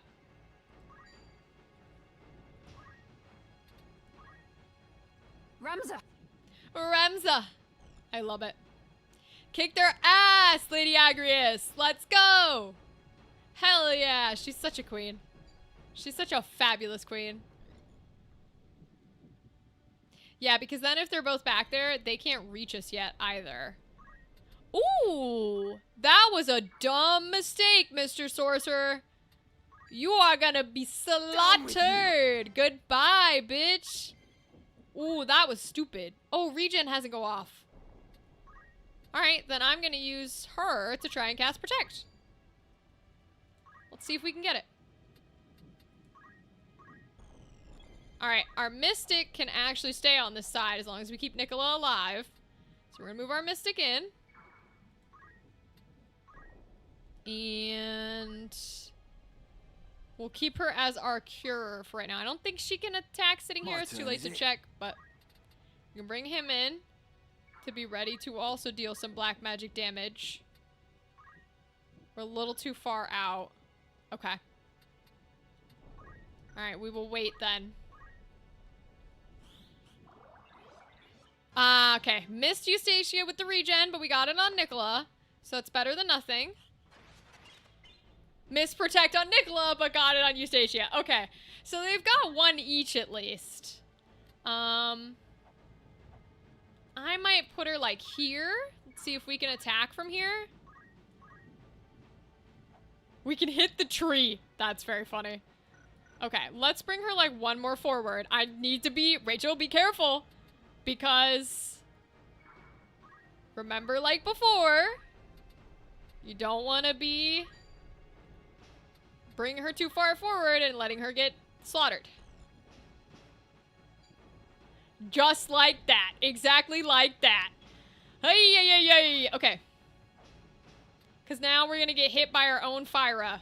And if I put Eustacia here, she's going to get hit by the Fyra too. Can she kill him before he gets a thunder off? No, she cannot. Okay. If she cannot kill him before he gets it off, then the smartest thing to do might be to go after the archer.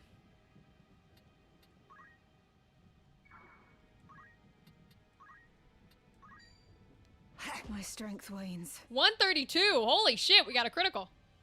Because unfortunately, remember how I said I need to keep Nicola alive? I think I just got her killed. Yep. Boy, I cannot seem to do that to save my life, can I? Jeez Louise. Probably gonna have to restart again, I swear to God. Okay, well, I can't reach anybody. So I guess we just evasive. Alright, I'll start bringing her over. I don't think it's gonna do much, but I'll try. Maybe he can at least slaughter quicker. Black magic, Thundara. How much would it do? 70? And how much would Blizzara do? 67. Okay, so we do want Thundara, probably because we're in the rain. Will it go after him, though? Right? Because when does it... What does it put him to? It puts him to 3. So who's the dude after him? It is him. Shit. And Thunder goes before him, or goes after him as well. Shoot. He's only got cure for white magic. What do I put him down here? Does this do anything? Still be only him he can reach. Alright, we'll do a little cure. No, because he can stand next to her because it's going to put him on 3 as well. Alright, we'll just have an evasive. I don't like it, but we're going to have to. There's not much I can do there. At least she shield parried that. That's good. They can try and deal as much damage as they want to you, Stacia. Ooh, I can't quite get up to the archer? Ah, that sucks. Alright, I'm just going to attack him then.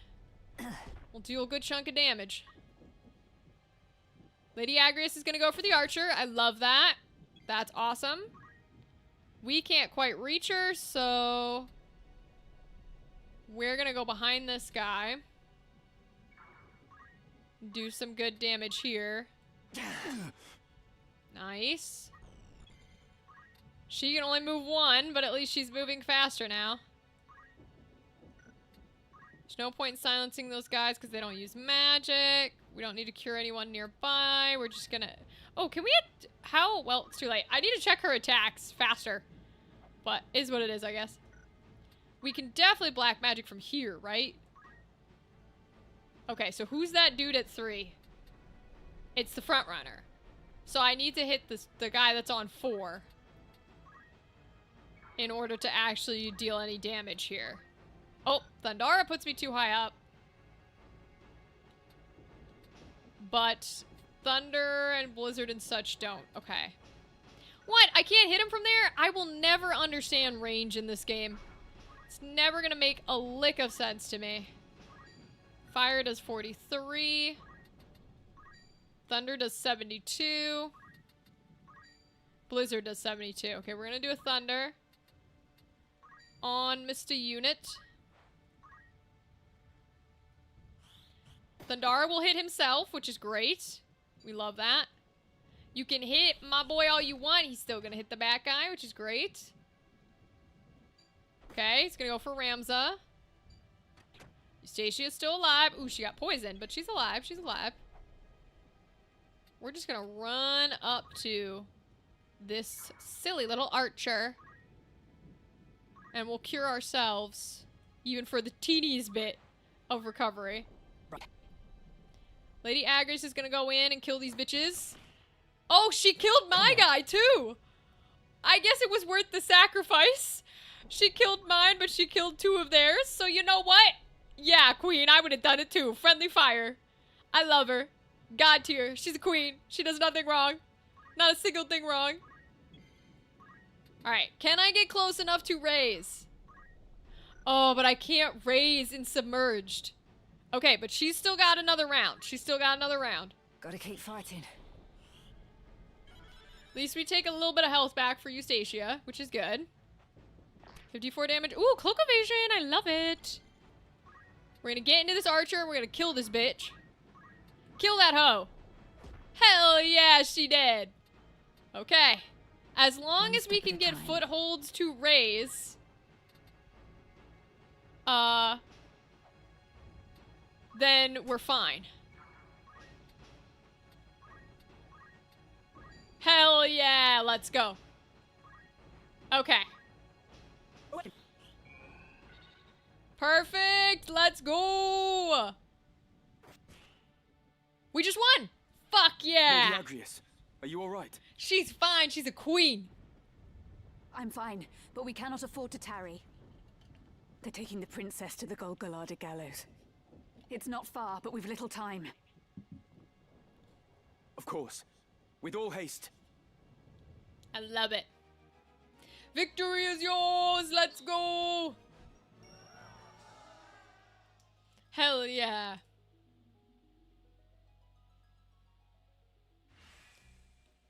Yes! Wait, I officially get her? How do you want to do this? Literally. Wait. I officially get Lady Agrius. Let's fucking go. Oh my god, I'm so excited. Oh, she's the best. She's a fucking god, bro. Hell yeah. Hell yeah. Oh, I love this bitch. Oh, I'm so excited. She's a fucking god. Hell yeah, let's fucking go. New stock available at the outfitter. Ooh. Let's see. Greetings. Is it because How I got business outfitting? because I got our queen? Lady Agrius? Well, not really. She can't do too much. She can take the golden shield. We'll take the golden shield. And the golden helm and the golden armor. Diamond bracelet. Bracelet embedded with shining jewels to enhance physicality. While equipped, it raises physical and magic attack power and grants immunity to slow. Oh, we're gonna let her keep that. Fuck yeah. Oops. Let me just give her the golden helm. Hell yeah. Or the golden shield. This is all grand. It won't be. Love her. She's a goddess. A goddess. I love her. Okay. He still doesn't have a headpiece, which is a little annoying. Will that be all? Come back any. But now I can equip someone with her mithril shield. well. He doesn't need it. Golden. Platinum dagger. Can he take it? No, he's not allowed to have it. Can he take it? No. She's got a two-hander. She can't hold it. Can she take it? No. She take it? No. He can't. And then we've got the level 8ers. Okay. So we might just sell it then. Oh, are some of them back from whatchamacallit? I think they are. Update you. You're interested then? Oh, no, still in Will progress. that be all?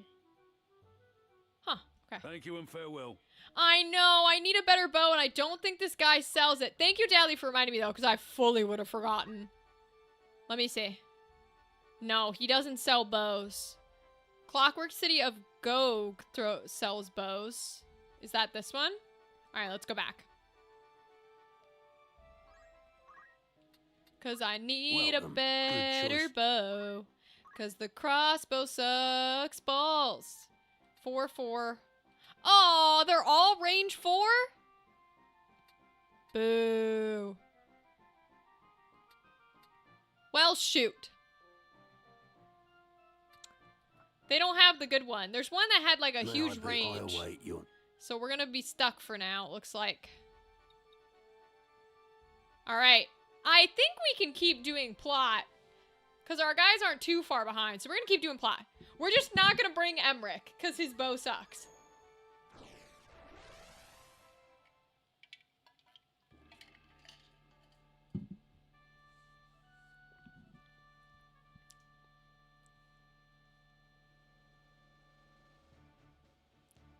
Ooh, 2 groups once again, huh? We're gonna have people under there and then some folks with Ramza. Okay. So, we're gonna keep our mage boy, I think. Oh, he's level 10. Maybe we won't keep our mage boy. Let's put the Certainly. mystic up here. And then maybe You have my Bertram. strength. Then we'll put Nothing can stop Eustacia me. and either Josian or Nicola. Can she raise people? She doesn't have white magic, but does she have like Phoenix down? She does. Okay, so I think we'll bring Josie in. If the crossbow suck nuts, does that make it more powerful? Yes. Yeah, Of it course. has like a damage of 4 or something instead of the other ones. But I remember there being one that had like a lot better range. But I think it was in an earlier town. That it was like a little less strong, but it was better range. Got any words to leave behind, Highness? None, then. Very well. Love it, Queen. Is that? The enemy! We are come for the princess. Stand down, or take her place on the gallows. And the trap is sprung. Hi, Gafgarian. Trap.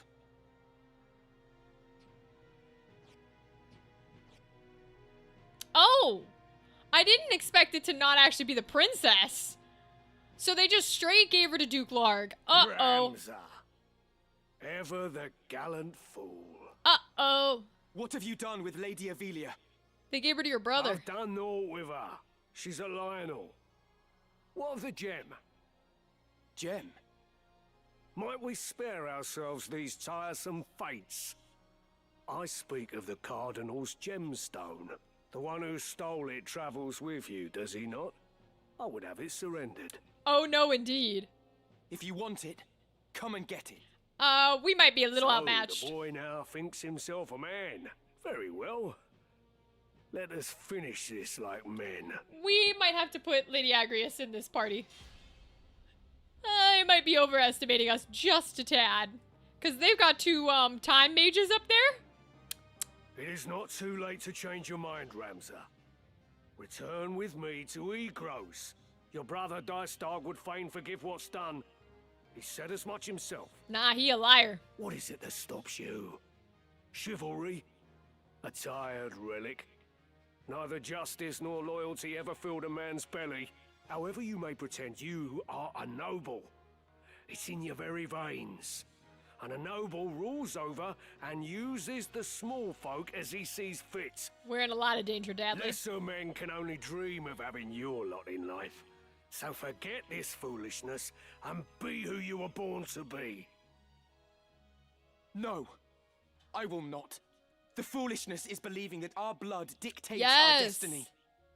I refuse to exploit others simply because I was born a Beowulf. Yes, Ramza. Even should it mean defying my brother, I will be true to myself. I will play no part in his foul plots. Foul? You would paint your brother's deeds as foul? Yes. For generations, House Beowulf has possessed great military might and the influence that comes with it. As its lord, your brother simply upholds the duties of his station. You of all people should know that. Nope. What you call foul, I call necessary. Deny it all you want. This is the way of the world. My brother and Duke Larg seek to ignite war to further their own ends. Yet who is it that will be made to suffer? It is the soldiers, who fight and die with their names unknown to their lords. Mm-hmm. It is the veterans, who are cast aside when their swords are no longer needed. It is the common folk, who are bled dry by taxes and levies. Yes, Ramza. After 50 long years of conflict, the kingdom was finally beginning to know peace again. But now a privileged few would shatter that peace for personal gain. If such a thing is not foul, sir, then pray tell what is. He's a revolutionary. A man does not eat an omelette without breaking eggs. It matters not whether he is born into abundance or no. Progress exacts a price, and that price is paid in blood. Such is the ink in which history's pages are writ. Look around you, boy. Ivalice rots from within. Your brother would carve out the root of its decay, even if it means his hands must be soiled. Come then. What rot, bro? Holy shit, his range is huge. Oh my god. Uh-oh. Racial voice on Final Fantasy Tactics 2? Chocobo and Princess Isabel? Yeah, that would be hysterical. Sure, you can voice a character.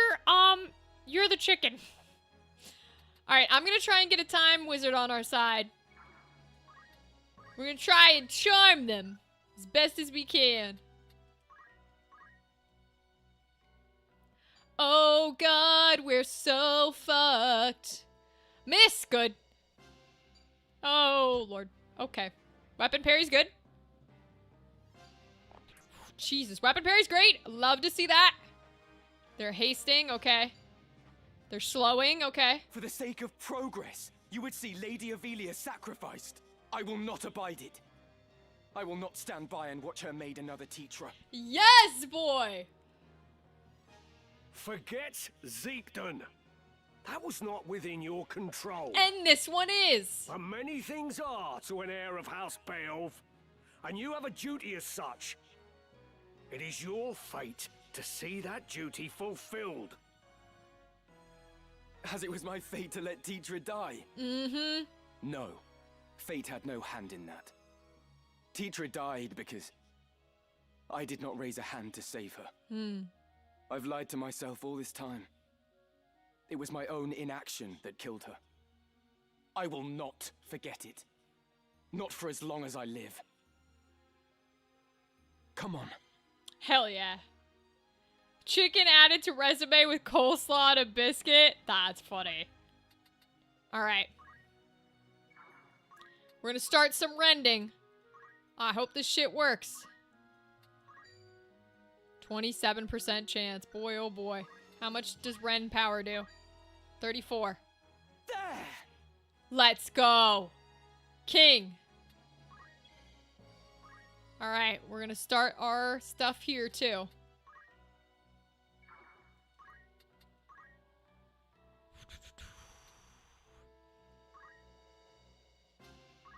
I can't quite reach them. I'm gonna try and get up there and silence the big boys is the plan. Can I attack from where I'm standing? Yes. Nice. Excellent. Alright, Eustacia can move in here. We're gonna try and move towards the archers, because I don't give a fuck about all these knight people. I'm gonna have her go and use, her focus ability to give her physical attack up. Nice. Victory awaits.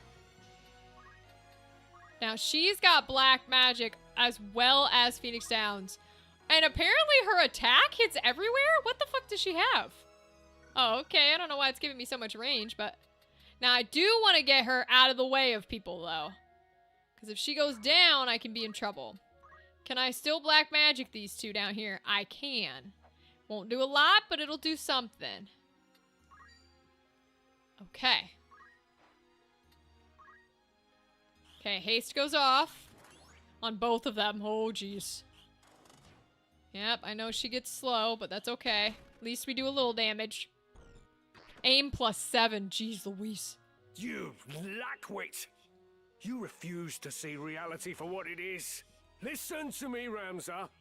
Every day, someone, somewhere dies without your knowledge. What is the life of one girl when weighed against the greater good? It's not the greater good. It's you. I see no good in using people. Only deception and death. Okay, but like, even if the argument was, oh, you know, like, you can't claim it's a greater good. Because let's say it's, oh, what's the greater good to one girl? But you're not the greater good. You just want to be a dictator. You know what I mean? You're not saving the planet. You just want to be a dictator. Like, I will not stand by any longer as innocents fall prey to your good. Exactly. I will not let you harm the princess. Then you seal your fate. You stubborn fool. Come then. Oh, no. Oh, he's hitting the time. Oh, he's hitting our mystic. Okay. I don't like that. Now I can't get up. I can't get up to charm the time wizard. Shit. Can I move to charm the archer? I can move to charm the archer at least. Let me get in the archer charm range. Baby girl. 65% chance. You know you want to work for me? Hell yeah. Let's go, Bertram. Hell yeah. A queen. We love her. Yes, get that time mage. Deal that 40 damage. Fuck yeah. I love it. I love it. Come then. You wonder if there's a lawyer or doctor named Dictator? Probably somewhere. He gets to go again before she does? Oh, he's been hasted. Fuck. At least I caught the archer who's been hasted. I forgot that he's been hasted. Damn. Who's stronger now? Oh, I love all the misses. Let's fucking go. You leave her the fuck alone. Okay, attacking each other. I love it. Casting slow on Eustacia. Okay. This is kind of exactly what I want. I just want to keep rending these guys as much as possible. I'm gonna do it to... That guy got his power lowered. So let's rend power on this guy. Oh, miss. Damn. Sometimes I miss too, unfortunately. Do I have the ability to... I don't think so. I think I took it away because I gave it to martial arts. So we're gonna wait here. Eustacia is just gonna keep going in for the kill, man. I want to get her up to that time mage. But I'm gonna put her here for now so she can deal some damage to the archer. Which I think is still a good hit. Oh, and it missed me and hit their archer? Let's fucking go. Don't you kill her. Oh, did she get Damn, that charm only lasted a round, huh? Well, could I interest you in a recharm? Actually, I want to charm this bitch. This is who I want to charm. Can I charm the time mage? Hey, baby, you know you want to join our cause. Hell yeah, let's go. Bertram is a ladies' man tonight. Hell yeah. Taste this. Doesn't that hit her too? Oh, nope, just him. Okay. Don't kill my Josian. You leave her alone. Literally the Glorbo. Alright, we're gonna bring her over here. I actually don't know how close we have to bring her to throw a phoenix down. Right there. Okay. Yeah, they might go immediately for our mystic again. But again, a distraction is a distraction. We'll take it. Yeah, I don't like that they're gonna try and kill her. Going for Bertram again. Okay. When does my charmed time mage get to go? Shoot. Alright, but we got the mystic back up. So in theory, if she's still alive, she can do, a raise on our Josian girl. These knights are following him, which is good. Gravity. Okay, okay. 50 damage is good. Thank you, queen. Thank you. Slow again. Oh, because she missed. That's funny as shit. I'm going to try and bring these knights to me. Because I feel like that's the way to do this right now. So just try to have them focus on Ramza. Because I'm not worried about the knights. The knights don't worry me in the slightest. So, like, they are not my concern. I'll not last much longer. We're going to move her in a spot where she can raise. Can she raise from here? Yes. Okay, so they can just hit each other, which is very fun. Ooh, and then I can move her? Oh, hell yeah, we're going to move her all the way back. I'm not dead yet. No, you're not, queen. I can't quite... They're blocking your way to the time mage. So, I think what we're going to do is we're just going to go for this archer and deal some damage here. Oh, evaded. Dang. All right, we'll try and go up towards the knight, I guess.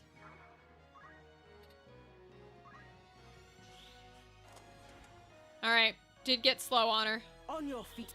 We got a raise for our Josian, which is good. A miss! You can miss a raise? Oh, no. Uh-oh. Uh-oh. We just had a miss on the raise, a miss on the gravity. Oh, we might be fucked. We might be just a little fucked. We were doing so well. We were getting all the low percentages. Like, look, we're getting the misses on the rendings. We were rending everybody else. Oh, no. Uh-oh. We were doing so well. So well. Huh.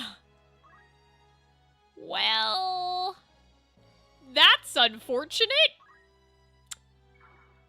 Huh. Okay.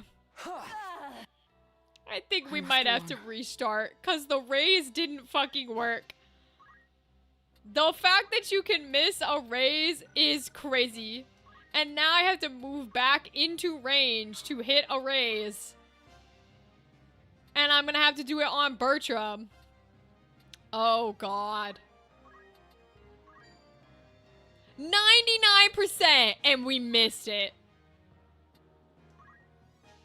Oh, boy. At least the haste missed. Jesus Lord. Yeah, now we're done for, because I don't have anybody who can raise them back up. Okay. Yep, we're gonna have to restart.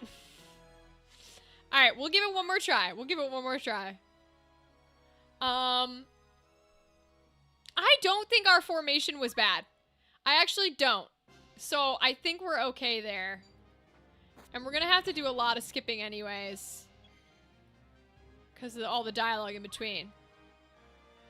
Can I... Now, if I go here, can I steal the heart of the archer? No, it's only 3 ahead of him. So then I'm gonna continue to move him in this direction of the Time Wizard. Because I think it makes the most sense to try and put him this way. Because the archer will go for him, which puts her closer as well. I want these 2 knights staying on Ramza. Because it keeps them off my Mystic. And it'll keep them off Josian in a second.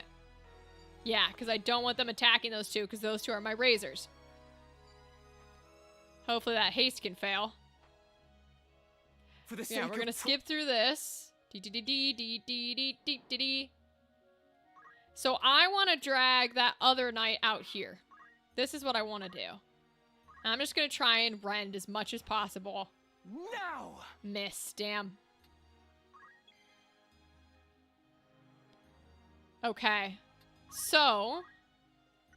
Empowerment and Silence, Cure, Raise, and Esuna. She just does not attack at all, really. I mean, she can hit from here if we really want her to. Which I guess we can do. And just do a little damage. Because I want... Okay, Cloak Evasion. Cool. I'm going to leave her here because I want to keep them out of the way. Okay. I'm going to have Eustacia go for Gafgarian. Since she's such a big menace. I actually might just have her straight go for this bitch. 48. He gets counter tackle. Okay. Maybe I'll keep her in the direction she was before. If I cast Cure, it will not go off before Josian does. Or it will go off before Josian does. Okay, I don't necessarily want it to go off before Josian moves because I'd love to put Josian in there. She's also taking a good amount of damage. Let me do the focus first. Let me do the focus and get her power up, her physical attack up. We're going to move Josian back up to here, where she should be. And instead of black magicking, we're just going to have her start throwing potions and things like that. So she can potion Eustacia. Hold still. Because that way we're keeping those up. So haste. Good miss. Double miss. Okay, double miss on haste is great. Oh, I'm so sorry. Josian got slowed, but we don't really care because we don't kind of want... And a cloak evasion? This is how it went last time, though, is we were getting good things in the beginning and then we were getting fucked. Oh, he's going after Eustacia. I don't love that, but I can send our thief up here to try and steal the Time Mage. Come on, pretty lady. You know you want to be on our team. Hell yeah, she does. Perfection. Okay. And her targeting Bertram is great. Okay. So, we kind of just want her to stay here. Because I really don't want that knight coming after her. Because she's got a cure and a raise. Ooh, she can cure... Not quite. Not where she's standing. She can't. Where would she have to move to cure him? She'd have to move farther down than this, I think. I don't think she cures 4 out. She does. She does cure 4 out. 4 out. Okay. We'll send the cure off to cure Ramza there. Then hopefully he doesn't... Ah, he did hit her. That's what I was afraid of. No, you're supposed to target Ramza, you little bitch. No! They're targeting my healers like smart people. What is she gonna cast? Who's she casting? Oh, she's gonna cast haste on Josian. Okay, that's great. We love that. All right, we're gonna protect our Mystic. Let's get up here and protect her. We're just gonna try and keep rending as much as possible. How about you? Another miss. Ooh, rending can be so bad. Eustatia's alive, which I love. That's fantastic. We did a focus. I think I want to get up there and just straight slaughter this Time Mystic. 60 damage. Oh, she's so close to just absolutely slaughtering. All right. I'm just going to do the damage. 72, we got her. We got her. Let's go, queen. Haste on Josian. A miss. Damn. It's the trouble with the time wizards.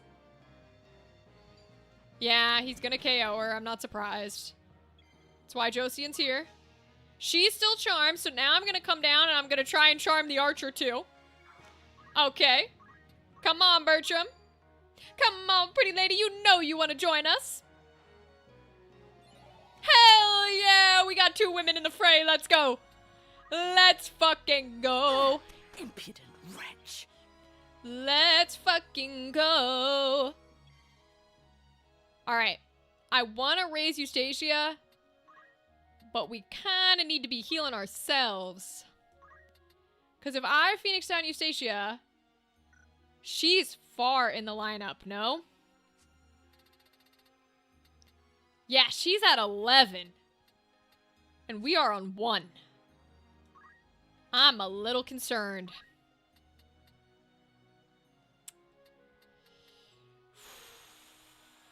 Now, the Mystic goes right after us, so if we can move in a space where she can cure us, that's good. So what if we go down here? Because we can't throw a Phoenix down from here, can we? The charm voice reminds me of Jim Carrey, and I don't know why. That's hysterical, and I love it. But then I don't see why we don't just high potion ourselves. Okay, we're gonna high potion ourselves, even I'm near not the Mystic. bested yet. I must act. Okay. We're gonna move her down here, so that she should be in line.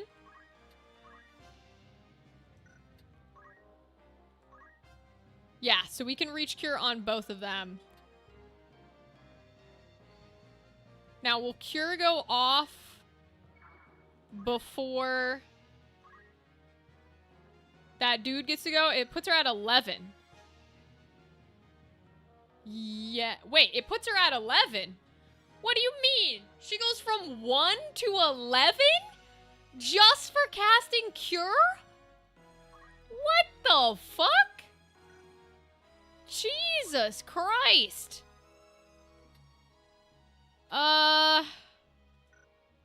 Okay.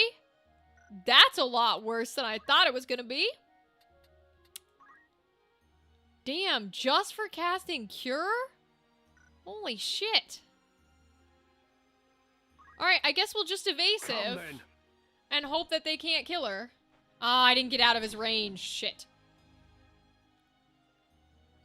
Nope, just straight dead. Damn, we might be fucked again. Why does it bring her so far up to cast cure? What the fuck is that about? I guess we'll start running this way. I don't... Well, she can throw a Phoenix down, so maybe I should deal with this guy. You have a rough outline written? Damn, you've done work, Rythan. Holy shit.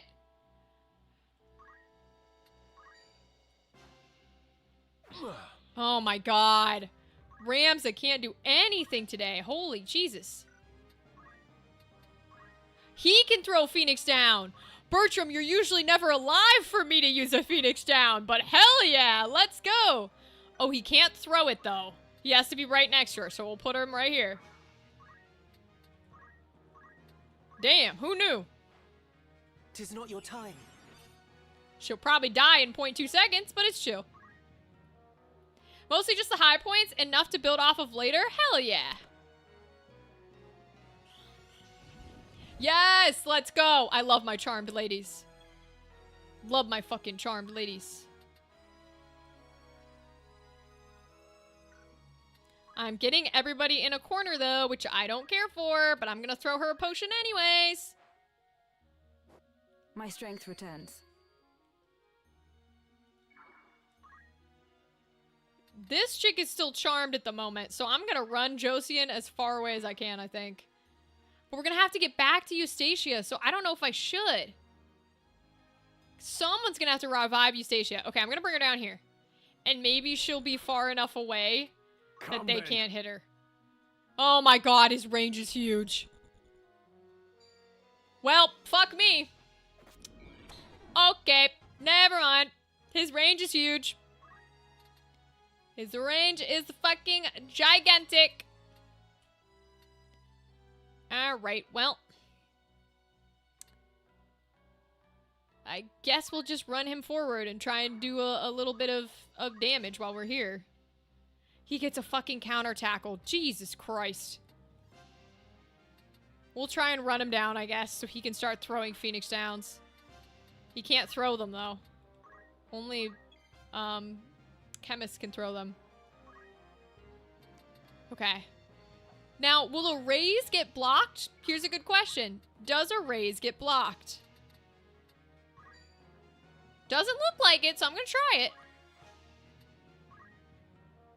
Oh, but her raise puts her all the way at the top of the stack. God damn it. She's not gonna live through that, is she? Jesus Christ. Well, I think we're gonna have to stop for now. I think I'm way too low leveled. Bertram can't hold the ground just by romancing everybody, I'm afraid. Alright, we're gonna have to stop there. Turn to world map. Well, we'll get our save on and we'll have to come back to it. At least now we can grind a little bit because we've at least got the intermediate city to grind a little bit, which is good. But that'll have to be it for tonight. Yeah, back to the grind, literally. It's why I don't usually play a lot of these games because I'm not a grindy person. It's not my jam. But that's okay. I'll see what I can do before we play again. Yeah, so I will go through and I'll thank everybody. I don't think there's anybody to raid tonight, but I'll double check. Let's see what I got.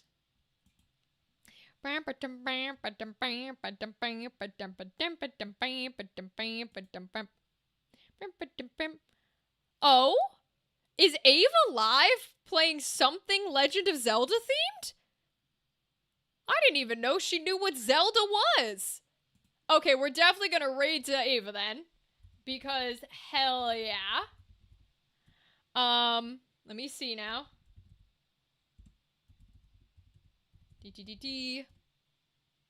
Alright, y'all, jump on the raid train to Ava because we fucking love Ava and apparently she's playing something Zelda themed, which is crazy.